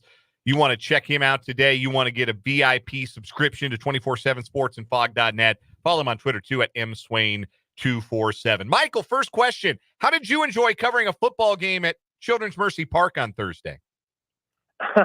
It was a little different. It was a little different than only times obviously I've been there for soccer games, and it's a great place to watch a soccer game. It had just everything about it kind of felt like a bowl game. It felt like, the Guaranteed Rate Bowl, where it's at a different type of stadium. You're walking around, it's not super familiar, and it was just a different experience. And I'm really interested to see what it's like than kind of the first game at Arrowhead, because obviously Arrowhead is much more geared towards football, not the European style of football or South American style of football. So I thought it was really interesting. The sight lines are a little different than I think in a normal football stadium, but overall, I mean, people I've talked to, it sounds like it was a good fan experience. It sounds like people had fun, and I think those are kind of some of the biggest things you almost worry about. Not so much what it's going to be like for the players, because they've already practiced there. They know what it's like. But for fans and recreating the fan experience, it seems like things went over pretty smoothly. The game went pretty smoothly. KU stomped out Lindenwood 48-3. That much was predictable. What did you see on Thursday night that was most encouraging to you from KU's effort, given the fact that it was against such overmatched competition? Well, I think the thing that's most encouraging is the fact that Kansas looked like a Big 12 title contender should against an FCS team. I really think once KU settled down offensively, right, they looked really, really good. Obviously, there are two uncharacteristic mistakes, I think you could probably say, for KU. And once they kind of put those behind them, then I think they looked really good. I think the defense, start to finish, was fantastic. And I think really the only slip-ups you saw were when the threes were in there with some of those young kind of underclassmen who are still adapting to the pace of play in college. So I think overall, you just got to be pretty encouraged that there weren't any hiccups. This isn't, like Texas Tech had a close game. You've seen other teams have close games against these FCS programs. And for KU, look, this is what a team of KU's caliber should do to an FCS team that is going to be under 500 this year. So I think just broadly, the fact that the game looked the way it did is just really encouraging. Michael Swain is our guest. He covers the Kansas Jayhawks for Fog.net and 24/7 Sports. Joins us every Tuesday at this time for Jayhawk Weekly via the Fleming Place Wine and Spirits hotline. Make sure you check out Fog.net for all the best insight into what's going on with KU. What non-starter, Michael, or which non-starter impressed you the most on Thursday last week? Ooh, that's a good question. Non-starter. Well, I think seeing Daniel Highshaw run through people, and not the girl on the sidelines, I feel really bad for her. That had to have hurt badly. Boy, she got rocked, man. Yeah, she did. I feel so bad. I think Daniel Highshaw looked really good. I think Cole Ballard looked different, right? You're talking about a guy that, when he was playing last year, he didn't have a spring practice. He only had, 8 weeks of summer conditioning, and you're not going to see a whole bunch of changes drastically during that time. And so to see Cole Ballard go out there and I think look stronger, look a little bit quicker, more decisive, I think that was a positive. I think you run down the list, guys. I think there are a solid group of probably maybe 10 to 12 players who weren't starters that went out there, and they are going to be key depth players for KU, right? If you want to look at defense, right, I think someone like Jalen Todd looked the part. I think DJ Warner, you saw some of the athleticism there, but also for him, you saw a guy trying to play within himself and play within the scheme. I think at linebacker, Jason Gilliam looked good coming off the bench. At safety, if you want to call him a non-starter, Jalen Dye, I thought had some positive moments. He's still someone that is playing really his first college football season as like a high-end rotation player, a guy that's going to play a lot. So I think for KU, like there's just a good batch of those players that I think KU needs to have good seasons that I think looked the part and looked good to start the year. While we're talking about the defensive backfield, what did you think of Kobe Bryant's snaps in the slot this week? Yeah, I thought that was interesting, right? That's something we heard a little bit about during training camp, that, Kobe, knowing that at the NFL level, if you're going to be one of the best corners, you got to be able to play anywhere.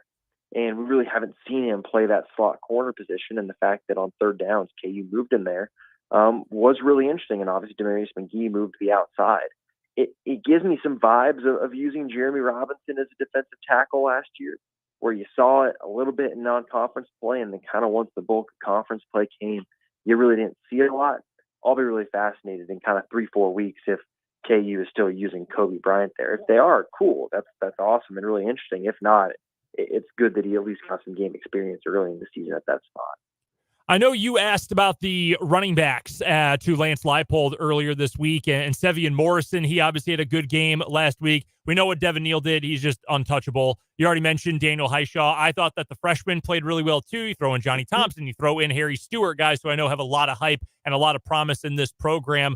How good can this running back group and this rushing attack be? And, I mean, we know that the top two guys are obviously really dang good, Michael, but when you've got maybe even 5 guys who can do something for you, even on a complimentary level. I mean, are we talking about one of the best in the Big 12 in terms of rushing attacks? Maybe one of the best in the country? How good or how high is the ceiling for this group? Yeah, man, I think it can be really good. I think obviously you look at having a one-off back, right? If you're going to go, who has the best back in the Big 12, right? Ollie Gordon is probably the biggest competition to KU, but I don't know that Oklahoma State has someone like Daniel Highshaw waiting in the wings, or a Sevion Morrison who can provide some serious pop when he stays healthy, right? That's been the biggest key for Sevion. If the dude is healthy, we've seen the flashes. And so that's just a top 3. And so I think in terms of talented running back rooms, I think it's the best in the conference. I can't go and say the country because I'm sure you could go look at Georgia. I'm sure they've got like 4 or 5 stars that are just waiting in the wings, or right. A place like Alabama. But I think in terms of, the places that aren't those talent factories, the 5-star factories, I think KU, pound for pound, I think is as good as anyone out there. We're joined by Michael Swain of Fog.net and 24/7 Sports here on the Fleming Place Wine and Spirits Hotline. And Michael, how much can you take from, game one FCS opponent for this Kansas team? How much can you take away from that? Not a lot, guys. Like, I think the biggest thing you got to look at is what did the players look like running around up there? Because you can't compare, hey, how did this guy do physically in the trenches? Because it's just a totally different ball game. And I think what you can look at is, okay, speed and confidence. Someone like Cornell Wheeler is a great example. He showed speed and confidence fitting gaps. And that's exactly what you need at that linebacker position. Mello Dotson, speed and confidence breaking on that ball to have that pick 6.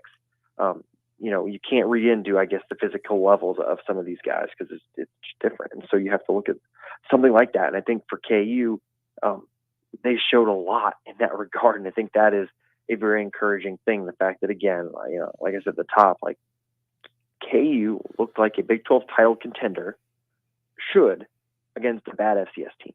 I think that's kind of where the analysis to some degree, outside of like the way people are used and some of the scheme things, I think that's kind of where it has to stop. I think we'll learn a lot more this week.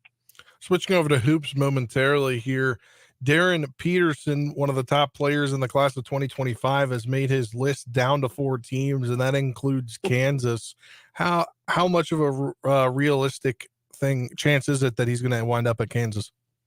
I think it's realistic. I'm just cracking up that the list got cut again. I think this is the 3rd time. He's really serious about this group. Before it was only kind of, now he's really serious. Yeah, exactly right. So I think it's pretty good. I think KU's got a good shot. I mean, look, you want to look at tea leaves.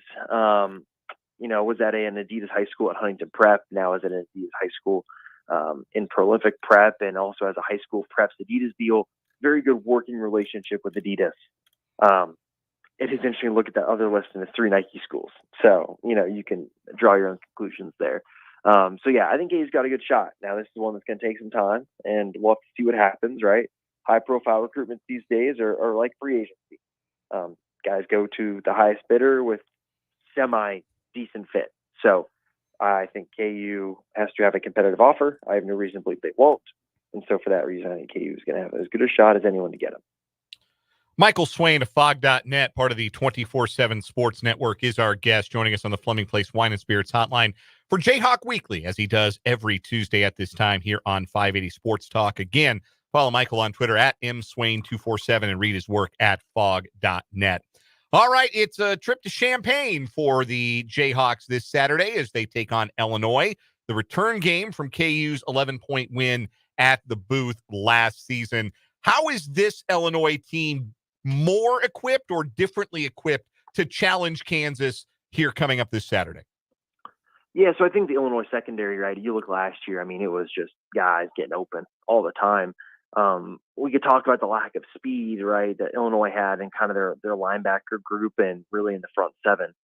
I don't think that's really changed, but I think where you could look at Illinois being better, it's their secondary being a year older, because this time last year, right, they had just graduated a good crop of NFL cornerbacks. Like last year's Illinois team is going to be, I think, to some degree, what next year's Kansas team is going to feel like, right? You're losing a lot of defensive backfield guys that were really key, and there were growing pains there for Illinois. And I think this year now it's a group that has that full year of experience. It's a lot of second-year starters, guys that have been around the block, and they've seen this Kansas offense before. Now, if you want to spin that, you totally can and say, hey, well, guess what? You have a new offensive coordinator. And I really love talking to Jeff Grimes because he shoots you so straight. And he stopped himself by going so far as to say it's a good advantage for KU that Illinois has not seen how he wants to call a legitimate Kansas offense game. And so I think for Illinois, they'd argue, hey, our second and third level is better than it was last year and more experienced and more equipped to deal with Kansas.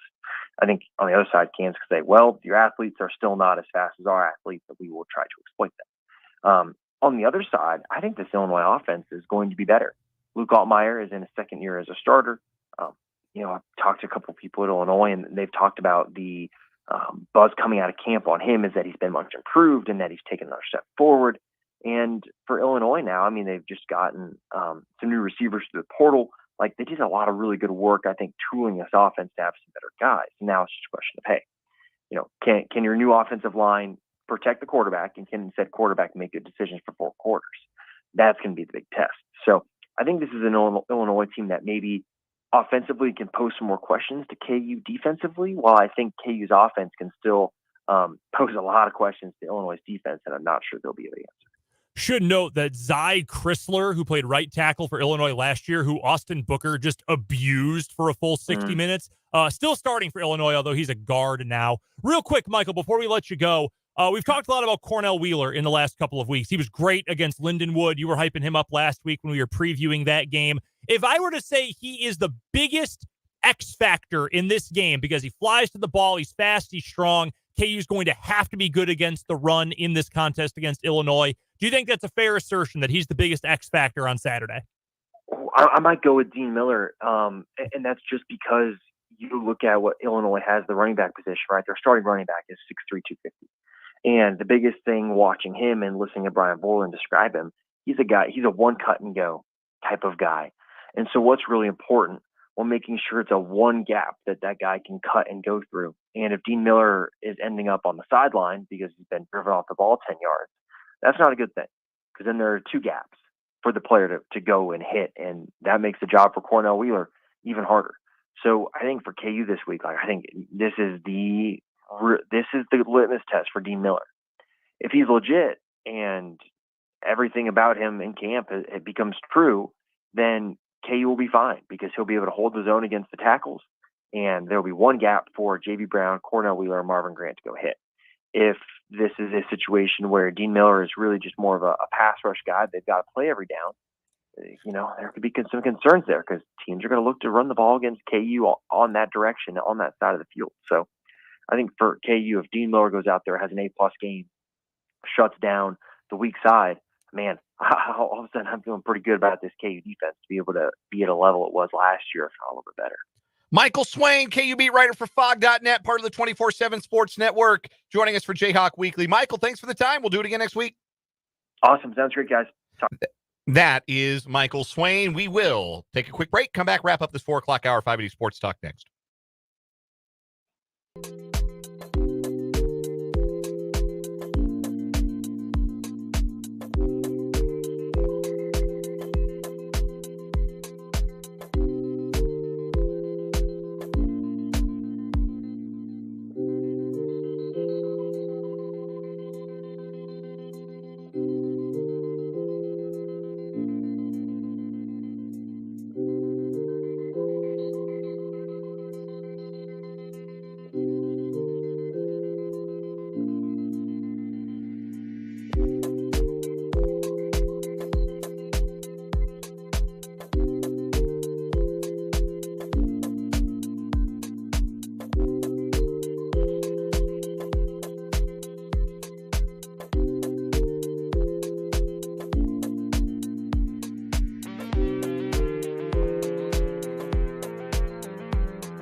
Another reminder, folks, that Prairie Band Sportsbook is running a free-to-play NFL Survivor Pool, and you've got a chance to win up to $25,000. Win the Survivor Pool, win $5,000, run the table, win up to $25,000. You can sign up today at prairieband.chalklinegames.com/games/survivor. That's prairieband.chalklinegames, chalkline like on a baseball field, .com/games/survivor. But you have to sign up before Thursday night's kickoff of the NFL season. That is a free-to-play Survivor Pool, from our friends at Prairie Band Sportsbook. Coming up in the 5 o'clock hour, we'll react to week 1 of the college football season. Preview tonight's Royals game. Start it with sports headlines coming up on 580 Sports Talk.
Final hour of this Tuesday afternoon edition of 580 Sports Talk from the Kansas Drive to Zero studio. Dan Lucero, Brendan Wrzinski, Spencer Dupuis hanging out with you up until we throw it over to the Royals Baseball Network at 6 o'clock on the dot for pregame coverage of Game 2 of the Royals-Guardians series at Kauffman Stadium. 6:40 first pitch. Brady Singer, Tanner Bybee.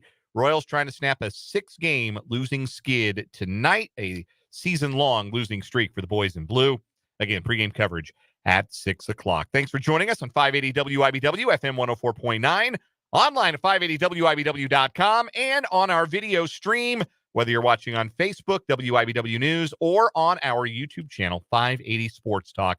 However you are choosing to hang with us today, we appreciate you being along for the ride. You can comment in the YouTube live chat if you are watching along on the live chat, or on Facebook. You can comment in Facebook comments as well. You can also hit us up on the Top City Metal Supply text line, 785-272-9429. From construction sites to renovations, from the farm to the garage, Top City Metal Supply understands the value of precision and cost efficiency. No more wasted materials, no more wasted money, just metal cut to the exact size you need. Top City Metal Supply is located on South Topeka Boulevard, just north of Forbes Field.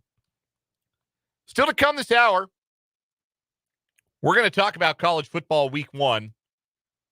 Best sport. I'm so glad it's back. I love college football. It just unpredictable in every way, and already some great content from the college football internet. It was a wonderful opening week of college football. My favorite thing about college football is, more than the NFL, is you can turn to like 8 channels and there's games on. Yes, there's so many flavors to choose from. And then you can go on ESPN Plus if you're a sicko and find a bunch of other games. Like if it's the NFL, right? You got Coke and Pepsi. You got the game on CBS. You got the game on Fox. And then sometimes in the middle of the season, you don't have 4 games during the day. You only have 3. Well, you never get 4, except for week 1 and week 18. You never get 4. I don't know. DC markets had 4 before. For a few weeks into the year, because they get Baltimore too. Oh, okay, it's where the Baltimore overlap. But yeah, in areas that don't have 2 major cities like that, you only get 3. Oh, the NFL had to work out a deal with Congress or some nonsense to allow you to have 4 because of the blackout windows and stuff. I guess. I don't know. Because you know what it was? It's because the Ravens played mostly at 1 o'clock, and then CBS's game of the week was on. Mm-hmm. Yeah, that makes sense. Which was normally the Chiefs. With 2 local teams, that makes some sense. I'm fired up. Excited to have it back. Great weekend. Yes. Yeah, excited to have college football back. We will react later on. We'll also dive a little deeper into the Royals-Guardians game 2 tonight. Hopefully the Royals can get off the schneid. But we begin this hour with our 580 Sports Talk headlines, which is what we do every day at this time here on 580 Sports Talk. And let's get started with the polls, shall we? The coaches poll. I'm sorry. The USLBM coaches poll. I'm sorry. Is USLBM paying me? They are not. They're not paying me either. Then it's the coaches poll. They were paying me. I'd tell you about it. I'm confused. I thought it was just always the USA Today coaches poll. They sold the naming rights. Yes. Nothing is sacred anymore. Newspaper business is in a tough spot, man. What is LBM? Great question. USLBM, building materials, building communities. Or lean body mass. USLBM is one of the largest building product distributors in the United States with 400 locations nationwide. Why would you spend your money on the naming rights for the coaches poll if you were them? What does that do for you? Any guesses as to how many USLBM locations there are in the state of Kansas? Zero. None. We're in a USLBM desert. There's a bunch in Missouri. Yeah, tons. None in Kansas City. There's a handful in Colorado. There looks like there's about 4 or 5 in Oklahoma. There's 3 just in Joplin. There's a bunch in Texas. No, we're in a desert, man. Kansas, Nebraska, the Dakotas, Montana, Wyoming, Idaho, Oregon, Utah, Washington. Oh, no, Washington has some. I'm sorry. No USLBMs. But they sponsor the poll. They sponsor the USA Today coaches poll now. Some regular BMs around here. Oh, so they're not. It's just like one company owns all these sub companies. They're not even USLB. Like, it's not all just USLBM. Yeah.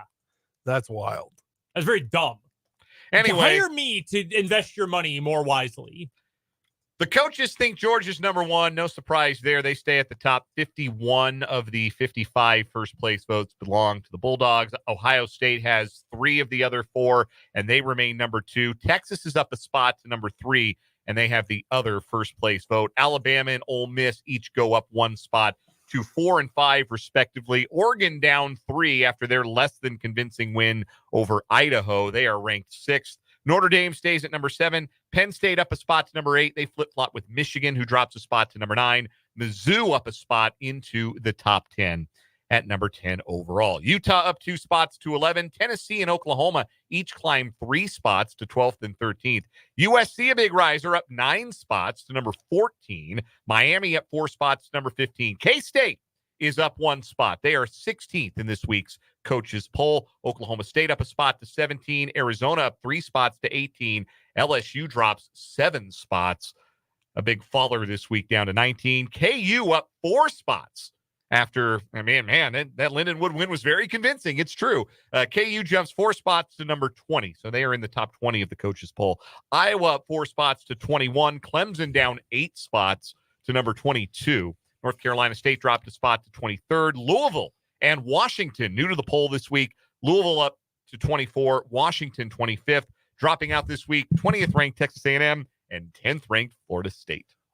We have a lot of Big 12 to get to and a couple other headlines from the college football weekend to get to later on this hour. We probably won't fit the Clemson Tigers into the equation. So I would like to take this opportunity to just mention this. DJU, better known as DJ Uiagalelei, he's going to get all the flack this week for being bad because he's been bad 2 weeks in a row, and he's kind of been bad, save for like 1 game his whole career when he had to replace Trevor Lawrence against Notre Dame as a freshman. Cade Klubnik, bad. The first pass he threw against Georgia, it was one of those little QB rollout tight end flood plays. You just get your tight end to your fullback, flooding out a little arrow route into the flat. QB rolls out, usually on a play fake, and dumps it off for him. Turfed it. Yeah. Turfed a 4-yard pass to a wide open tight end. He sucks. I knew the second that he was too scared to throw a 4-yard flood, it was over. And like the interception he threw, Georgia linebacker defensive back made a great play on it. It was an awful throw. It didn't have a prayer of being completed. He stinks. He's very bad. So when he came out on the field for the first drive, they showed his headshot, and I thought, wow, he looks a lot like Jeremy Allen White from the Bear. Yeah. Like I hadn't realized that before. But unlike Jeremy Allen White's character on the Bear, Cade Klubnik isn't cooking up anything. Not a single thing. And unlike Jeremy Allen White's character in The Iron Claw, he will never be a champion. Shout out to Jeremy Allen White. Great movie. Insanely sad. So sad that they actually cut out another even sadder part of the Von Erich's real life because it was too sad. Yes, they had to make it less sad. They had to make it more believable, and by making it more believable, they had to make it less sad. Great movie, by the way. It's on, I think, HBO Max. You should check it out. Anyhow, that was the coaches poll. In the AP poll, Georgia, number 1, 57 of the 62 first place votes. Ohio State, number 2. They have the rest of the first place votes. Texas, Alabama, Notre Dame, 3 through 5. Ole Miss, 6. Oregon down to 7 in the AP poll. Penn State, Mizzou, and Michigan rounding out the top 10. Mizzou up to 9 in the AP poll. 11 through 15, Utah, Miami, USC, Tennessee, Oklahoma. 16 through 20, Oklahoma State, Kansas State, LSU, Kansas, and Arizona. So that's K-State up 1 spot to 17 in the AP poll. Kansas up 3 spots to number 19. Iowa 21st, Louisville 22nd, Georgia Tech 23rd, North Carolina State 24. All 3 of those ACC teams are new to the poll this week. Clemson down 11 spots to number 25. Dropping out of the poll this week, Texas A&M and Florida State, who went from number 10 to not even receiving votes. Yeah. And deservedly so. No, they look awful. They've gotten beaten up by Georgia Tech and Boston College in back-to-back weeks. That tells you all you need to know. First headline for me today, from college football to the NFL, some Chiefs news from the weekend. The Chiefs have put Clyde Edwards-Helaire on the non-football injury list. We don't know exactly what the reasoning is. You can imagine it has to deal with some of the personal issues that Clyde has been very open about that he has been dealing with this offseason, including his PTSD. So obviously you wish the best for him. The other newsy part of this, if you are on the NFI list, the team is not required to pay you your salary or your game checks. That is because generally, not always, but generally, non-football injury list is used for guys who get injured outside of the team facility. So if you, for example, if Trent Williams, who we'll get to in a minute, had gotten hurt training on his own and while he was holding out from the 49ers, they could put him on the non-football injury list and they would not have to pay him. And then he really would have screwed himself over.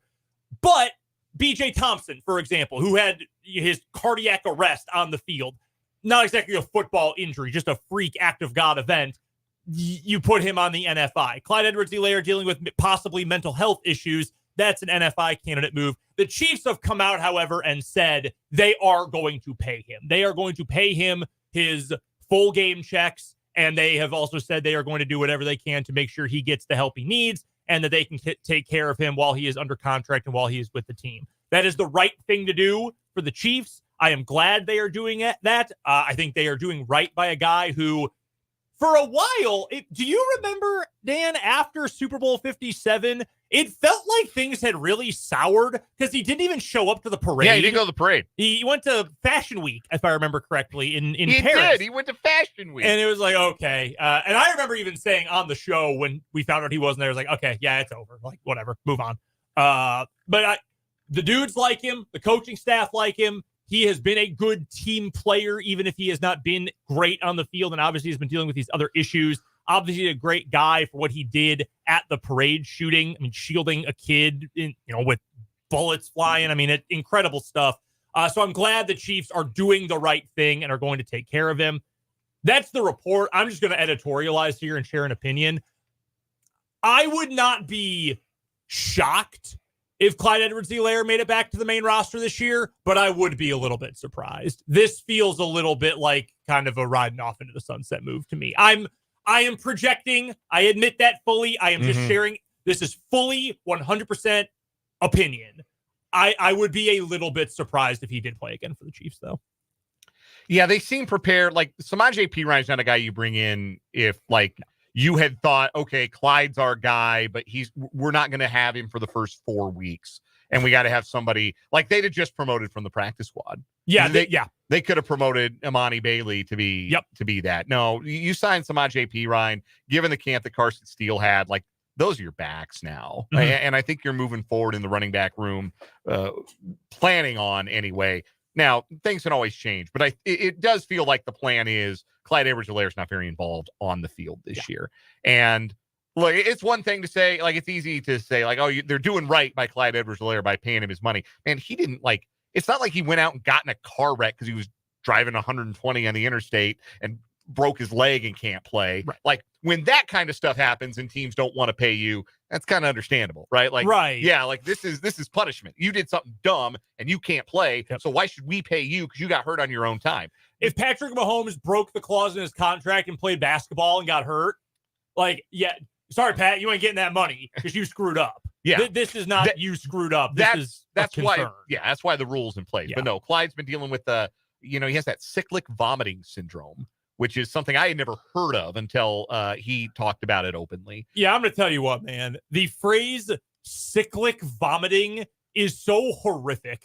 It's like, isn't it Bo who's got the chronic hiccups?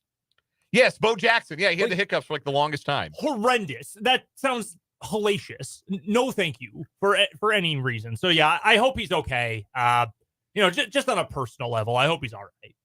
Yeah, me too. And I hope he's able to be involved in any way that makes sense for him to be involved this year. Absolutely. And just hope that he's well. For the most part. You got some other NFL headlines for us, Spencer? Yes, I do. Trent Williams ends his holdout. He's finalized a reworked 3-year, $82.66 million deal with the 49ers.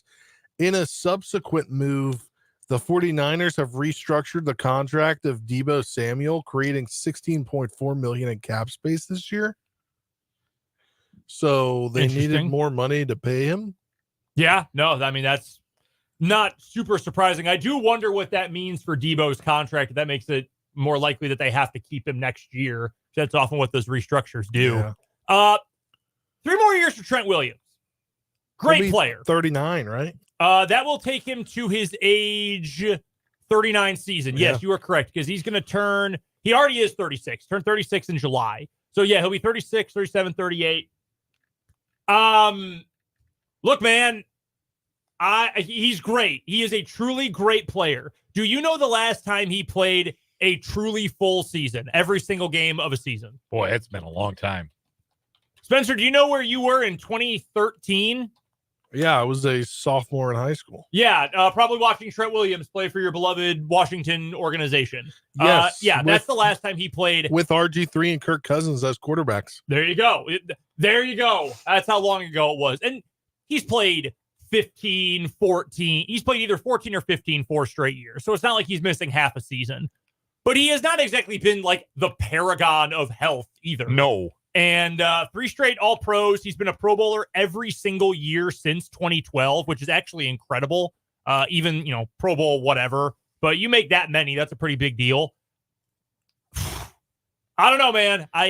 You get while the getting's good and you worry about it later. I totally understand that. But again, and Matt Verderame brought this up with us earlier, like, you've paid a lot of guys a lot of money in San Francisco, and you might be able to keep all of them. You might be able to say, we got McCaffrey and Ayuk, and now we have Debo for another year, and we've got Williams, and we're going to be great. By the way, John Lynch, suit up, buddy. We need you on the field. Kyle Shanahan, you're going to have to go back to your Texas days. You're playing receiver, buddy, because we cannot afford league minimums elsewhere. My theory has long been they're not going to pay Purdy. And they are acting with all of these other contracts like a team that is not entirely concerned about paying a quarterback. Now, they don't have to be concerned about paying one right now, obviously. Right. And so that's part of it. But like long term, are they going to hitch their wagon to a guy they found with literally the last pick in the NFL draft? Or are they going to think that they can do it again? And my thought has always kind of been, I think Kyle Shanahan thinks he can just keep doing this. If I was a fan, and I certainly am not a fan of the 49ers, if I was, that would absolutely terrify me. Yeah. Because I've come around. I've come around to thinking that Purdy is actually good. Mm-hmm. Is he, like, if he plays in a big game against Patrick Mahomes, I'm going to take Mahomes 10 times out of 10. But that's not a Brock Purdy problem. That's a everybody who isn't Patrick Mahomes problem. Yeah. Purdy, as far as mere mortals go, like, I had him in my top 10. We did our quarterback rankings earlier this offseason. I had him in my top 5. Yes, you did. The way that he has played. I think he's actually good. But I also know that the 49ers took a big swing with Trey Lance and it didn't work out. And they ended up stumbling upon Brock Purdy. So their thought is, look, we invested all this capital in a quarterback. It did not work. We found a guy in the dumpster and he took us to a Super Bowl. We can go dumpster diving again because Kyle Shanahan is that good, because we're that good at surrounding them with offensive skill talent. We're that good at scheming up plays. We can go find a game manager with upside from the college game and turn him into our guy. Maybe it's not Mr. Irrelevant again, but we can go find our next Brock Purdy somewhere else. And we don't have to pay a quarterback $60 million, which is a huge advantage for trying to build up a roster around a guy that you don't have to pay $60 million. If that happens, if that is the path they decide, which network will John Lynch be working for in 3 years? Will he go back to Fox? He was pretty good in the booth with Fox. I like him with Kevin Burkhardt. He did a nice job. That will not work. I am willing to make a bold claim right now that will not work. Like I don't know. I don't know if it'll work. Well, sure. Yeah. Like the fact that they bombed on the Lance move so badly and it didn't even hurt them. And they've won the NFC again, and they're this good and the favorites to do it again, is unthinkable. Like, the bill is going to come due at some point. They should think what you're saying, I think. They should see this as a stroke of excellent fortune and not something that is repeatable. And look, man, the problem is that's going to come up.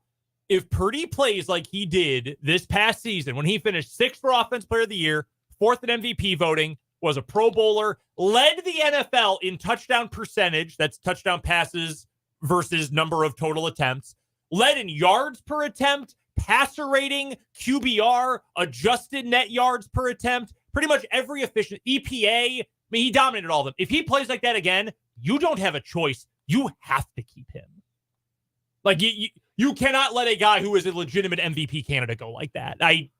I'm trying to think of a precedent where that actually happened, and I cannot. No. Like no. Rodgers, it was a year after he had won 2 MVPs, but Rodgers in 2022 was not. He's also in his late 30s. Right. Yeah, he's not young. Brock Purdy's going to be 26 after this season. Yeah. Yeah, that's a scary place to be. This is why we and I always say, if you get there, you better win it. Because there is no guarantee the good getting is going to last. Spencer, one other guy got paid in the NFL today. Yes, another guy did, and that was Cam Hayward. He signed an extension kind of out of nowhere. Nobody was really talking about this. I didn't even see it until 5 minutes ago, and it happened an hour ago. He signs a 3-year, $45 million deal that includes $29 million in new money and $16 million fully guaranteed. He is 35 as well, so another older guy getting a contract extension today. He had $16 million left in the final year of his deal this year. He's now under contract through 26. He's going to retire as a Steeler eventually and is getting a signing bonus of nearly 15 millies. I thought I remember hearing this because he only played 11 games this past season. He got injured, didn't play a whole lot, only had 2 sacks. I thought I remembered hearing that he was considering hanging it up, which I would not have. I mean, he's had a great career. He had made 6 straight Pro Bowls, multi-time first-team All-Pro, 3-time first-team All-Pro. He's he Hall of Famer? Man. I don't know that he's got this. I mean, sack numbers. He moved to defensive tackle late in his career, and he's been a double-digit sack guy twice as a defensive tackle, which is not an easy thing to be. No. Man. That's a lot of All-Pros. They haven't had a lot of team success since he really took off, which is not his fault. That's true. He doesn't have a ring. Like, it helps Chris Jones that he's been part of the greatest, as good as either of the Patriots dynasties. With no end in sight. Don't believe he's ever even played in a Super Bowl, which like the generation of Steelers before him did. Yeah, no, Cam Hayward. I mean, he came in 2011. That was the year they lost to Tebow in the playoffs. So they haven't been to a Super Bowl since. His first Pro Bowl and All Pro was 2017. Yeah, I mean, he's a hell of a player. Yeah. And if you wanted to argue for it with 3 years as an interior guy with 10 plus sacks, another with 8, another with 9, I'll listen. I would absolutely listen. I just don't know. It's so hard. It is so hard to make it into the Hall of Fame. He's a great player, though. Great player. That'll do it for our 580 Sports Talk headlines. When we come back, week 1 of the college football season is in the books. We're going to talk a little K-State. We're going to laugh at Florida State. We're going to say some other K-State guys had pretty good weekends. Some former K-State guys had pretty good weekends. And we'll talk about what else happened in the college football world. That's coming up next from the Kansas Drive to Zero studio on 580 Sports Talk.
Dan Brendan Spencer with you at 580 Sports Talk, 580 WIBW, FM 104.9.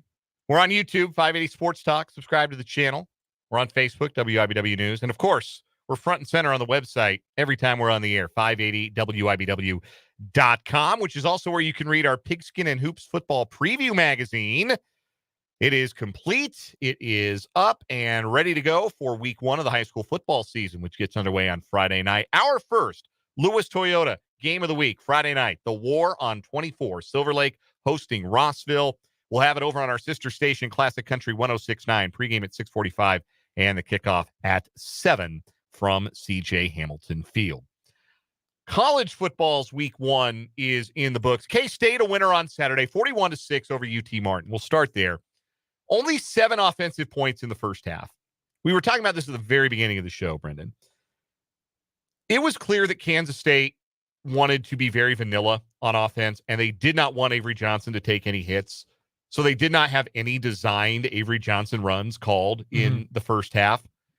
I think mentally, when you holster something that is such a big part of the offense, because make no mistake, Avery Johnson is manifestly gifted as a runner of the football, and that's going to be a big part of what K-State does against the rest of their schedule. But when you keep that holstered, I think that has a mental effect on the guys on the offense where, okay, we ease up a little bit because we think this is going to be so easy that we're not going to do something that we're really good at. We're keeping some things in reserve. So you keep a little bit in the tank, I think, energy-wise. I think that's just kind of a natural human reaction. I think we saw that a little bit in the first half from K-State. When you combine that with a couple of missed throws from Avery, including an interception on a drive that probably would have been points, well, that's how you get 1 offensive touchdown, 10 offensive points in the first half of that game.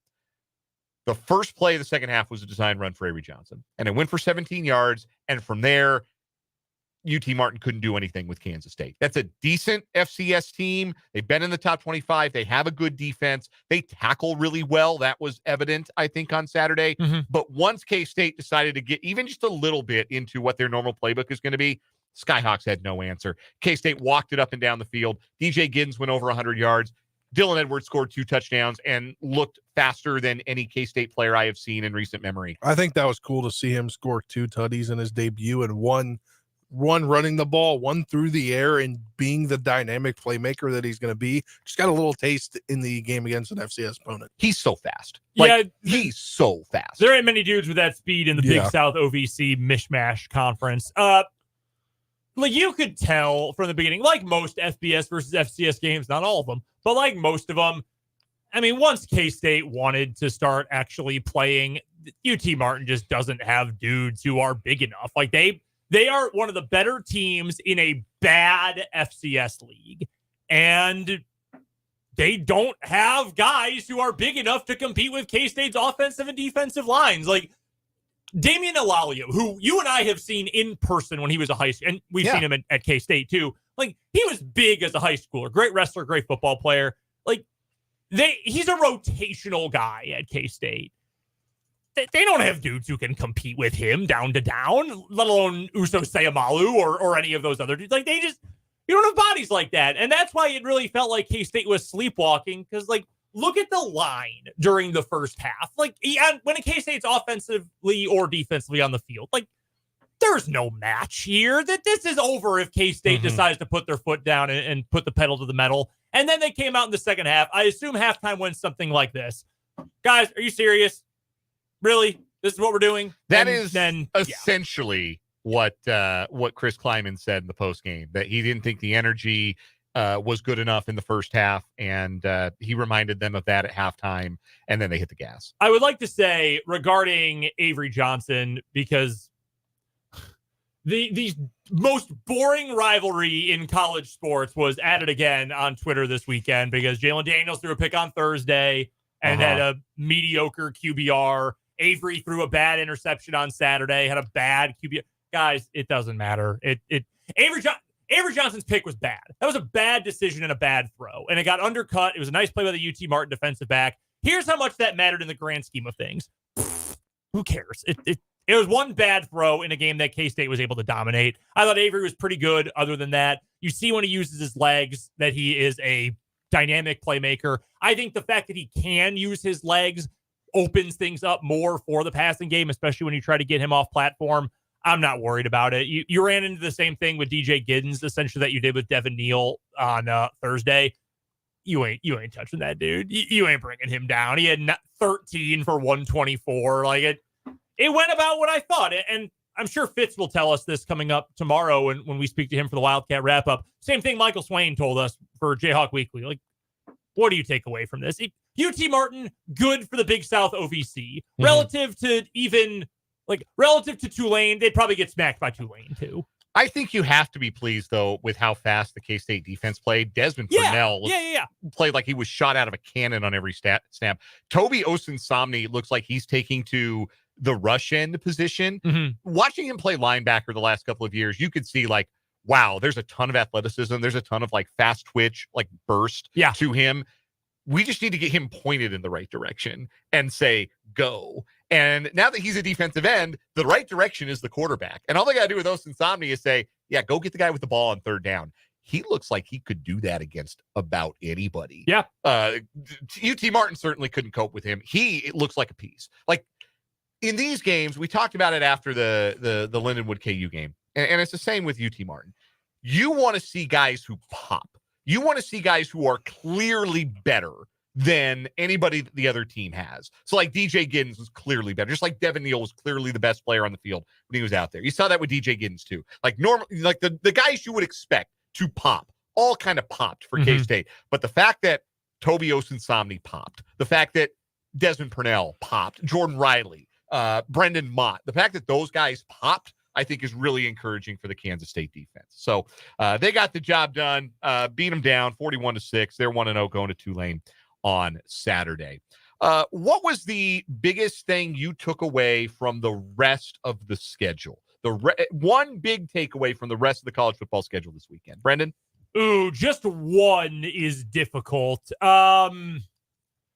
I'll give you a Big 12 one. I thought Oklahoma State really looked pretty good against South Dakota State because that is a legitimately good FCS. I mean, they're a two-time national champion. That's a really good program with really good players. And I thought Oklahoma State did a good job to not mess around. They did not sleepwalk through that one because I'm sure Mike Gundy was telling those dudes all week, listen to what they're saying. That's the national championship team. They're coming in here for a trendy upset pick, even if they really weren't. Like, they responded really well, I thought. So I was impressed by them in the Big 12. Elsewhere, real quick, Georgia. Oof. They got some dudes, they're don't they? pretty special. They got another running back, man. They just have a conveyor belt. And they just said, okay, we want 230 pounds and legs like tree trunks and also top 10 percentile speed. Okay, here we go. They got another Haas at tight end. They got another white guy wide receiver who can make plays. Like, I don't know that Beck is ever, like, he might be the number one pick this year. I don't know that Beck is going to be a great NFL player, but he is more than good enough. He's got more tools than Stetson Bennett. Yeah, I would agree with that. I don't know that he'll be as successful, but he's got more tools than Bennett did. One big takeaway from the weekend, Spencer. So this is not to call out Brendan. It might seem like it is. He picked this team in his college football playoff. Now, I didn't pick them in my college football playoff, but I did think they were going to be a really good team this year. And I think we learned that Virginia Tech may not be the really good team that we all thought they were going to be. Hey, listen, when you don't just come into whatever they called the stadium at Vanderbilt, a half-finished stadium filled with opposing fans. You don't just poke the bear that is Diego Pavia and expect to get out of there alive. For what it's worth, that game did not impact Virginia Tech's ability to make the playoff at all. That's true. Still wide open to I win don't the think ACC. they're going to be that good. No, I agree. Yeah, they looked like crap. They really did. You know who definitely is going to win the ACC? Florida State. That'd be very funny. I mean, not as funny as them being terrible, but it would be funny. It's the third time in 5 years a Mike Norvell Seminoles team has started 0-2. That's wild. You go for 13-0 to getting fired. No. Did that happen to Gene Chizik at Auburn? Didn't he go for 13-0 and national title, get fired the next year? Was it the next year? It might have been the next year. Gene Chizik, I mean, I could have coached that team to a national title with Cam Newton. Yes. Correct. No, Gene Chizik got 2 more years. Did he get 2 more years? He went 8-5, then 3-9. Okay. So still tied for his best year at Iowa State, though. Maybe Mike Norvell can still find a way to keep his job. You know which coach in Florida isn't going to keep his job? Billy Napier. Billy Napier. Yeah, it's over. Yeah, it has never been more over. And the schedule doesn't get any easier for Florida from here. They got dog walked by Miami. I know Mario Cristobal's their coach. They're going to find a way down the road to mess it up. But until they do, they're going to be a show, man. They got playmakers all over the field. That is a Miami team that looks like Miami. Yeah, no, they do. And I did not know. I couldn't believe this when they said it on the broadcast. They've only have one quarterback drafted in the last 20 years. Not first rounder, not first 2 days. They've had one quarterback, period, drafted in 20 years. Do you remember who it was? Brock Berlin? No, I was so high on this dude. Brad Kaya. Yeah. I was like, oh, this dude's got the goods. No, he did not. He was very bad. I couldn't believe that. But yeah, they looked really good. I am leaning more and more. I know we got to get out here real quick. This sounds like a super old guy on TV, like Trevor Maddich take to have. But I'm leaning more and more if you don't have an identity, you have nothing. And I mean, Florida's got nothing. Their offense, Billy Napier's supposed to be an offensive guy. It looks like crap. They've got absolutely no juice, no sauce, whatever you want to call it. Another team that's got that, Wisconsin. They won. They beat Western Michigan. I watched. My best friend went to Wisconsin. We were texting during the game. They look awful. They're supposed to be this air raid, high flying team. They're terrible, man. It's the most boring offense I've ever seen. Teams like that, I just can't believe in. A couple of former K-Staters had good weekends. Trayshawn Ward running the rock for Boston College in that win over Florida State last night. Against his other former team. Yeah, that's kind of funny how that worked out. Will Howard played well for Ohio State in their big win over Akron. Again, you don't have to be the hero. You shouldn't have said it, but he's right. He just has to get the ball out to all those dudes. Ooh, boy. Jeremiah Smith. Yep, they got another one. Yeah. Speaking of Ohio State wide receivers, Georgia running backs. One former K-Stater did not have a good weekend. They already want Colin Klein's hide in College Station after the way that offense looked against Notre Dame. It looked bad. There's no denying that. I think you need to give him plenty of time. Not plenty, but you need to give him some time. It's hard first time. I mean, K-State was not perfect when he took right over. Now, at K-State, though, it's also different because they've done the same thing for 30 years. Generally speaking, I know it's changed once, but it's all flowed together for the better part of 30 years. Connor Wigman's not any good. No.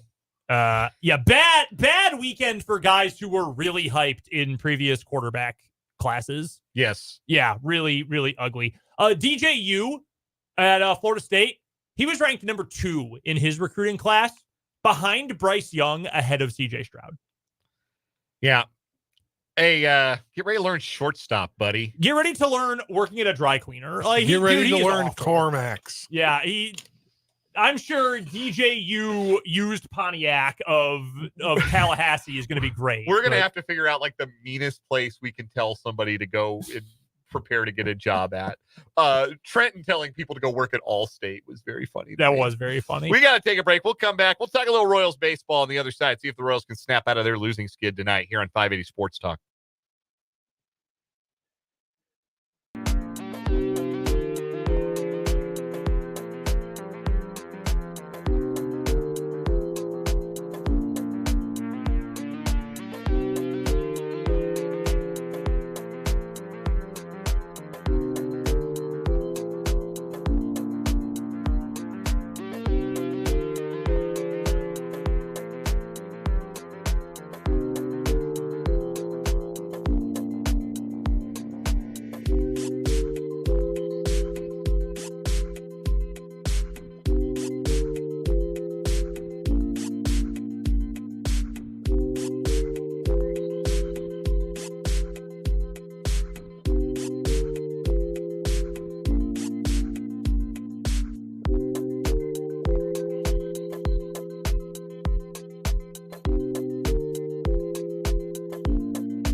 5:49 on 580 Sports Talk. We're wrapping things up, winding things down on this edition of the program. We've got a nomination on the Top City Metal Supply text line. Welcome to Walmart.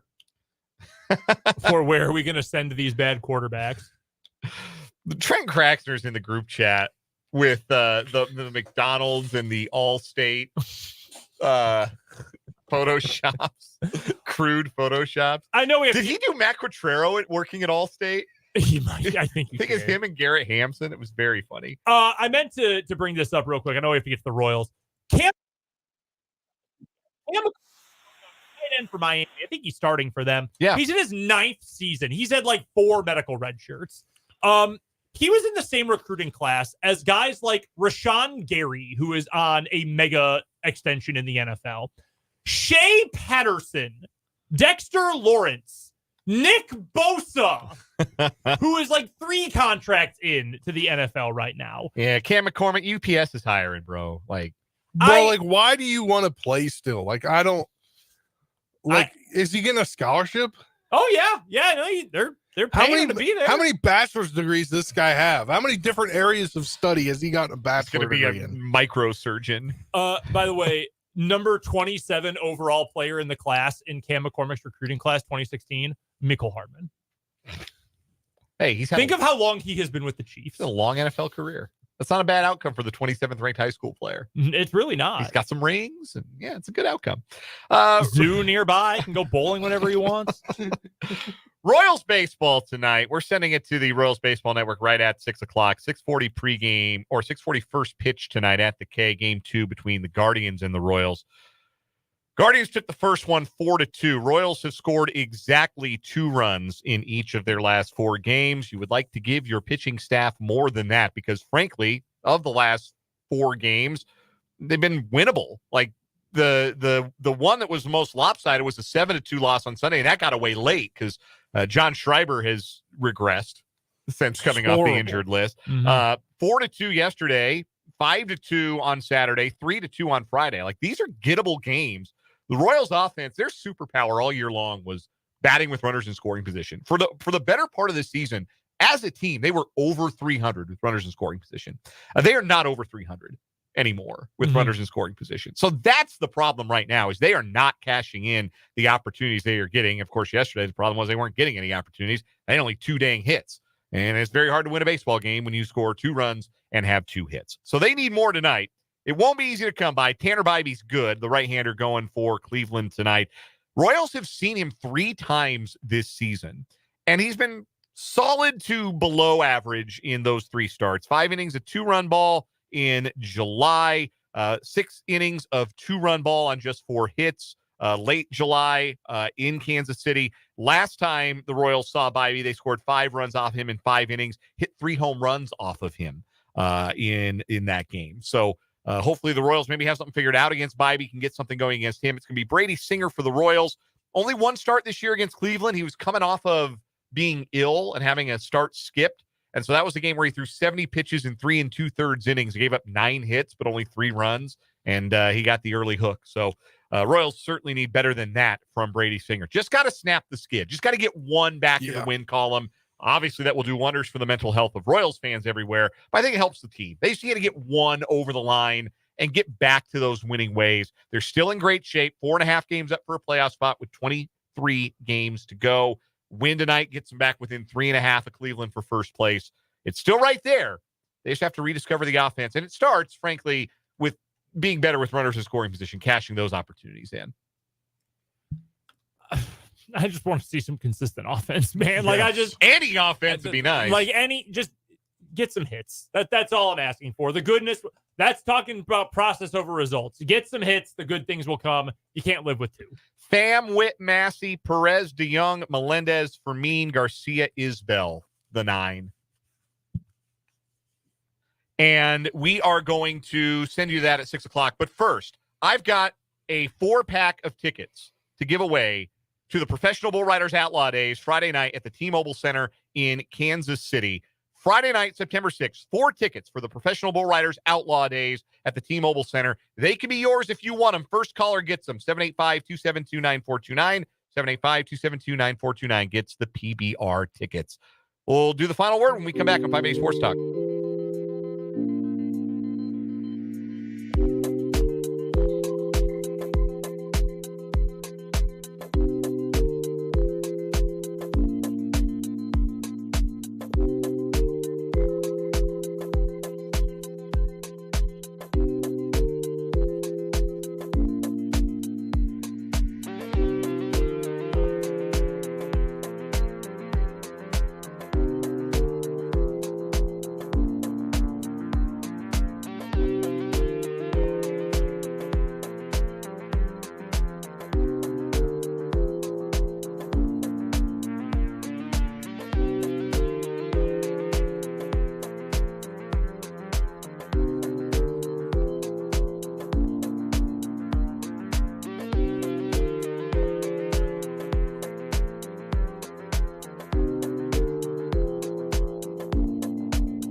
Time for a quick final word here in 580 Sports Talk. Brendan, hit us. I'm just glad college football is back. It was a really fun weekend. We didn't get to talk about, by the way, the best game of the weekend, USC LSU. That was a banger. Great quarterback game. Like both of those teams a lot. Go ahead, I Spencer. agree. That was a banger of a game. It's college football. We got high school football this Friday, NFL Thursday, Friday, Sunday, and Monday. It is the best time of year, and I am so excited. Love seeing you guys so fired up. My final word, number one, again, a happy birthday to Brendan across the table.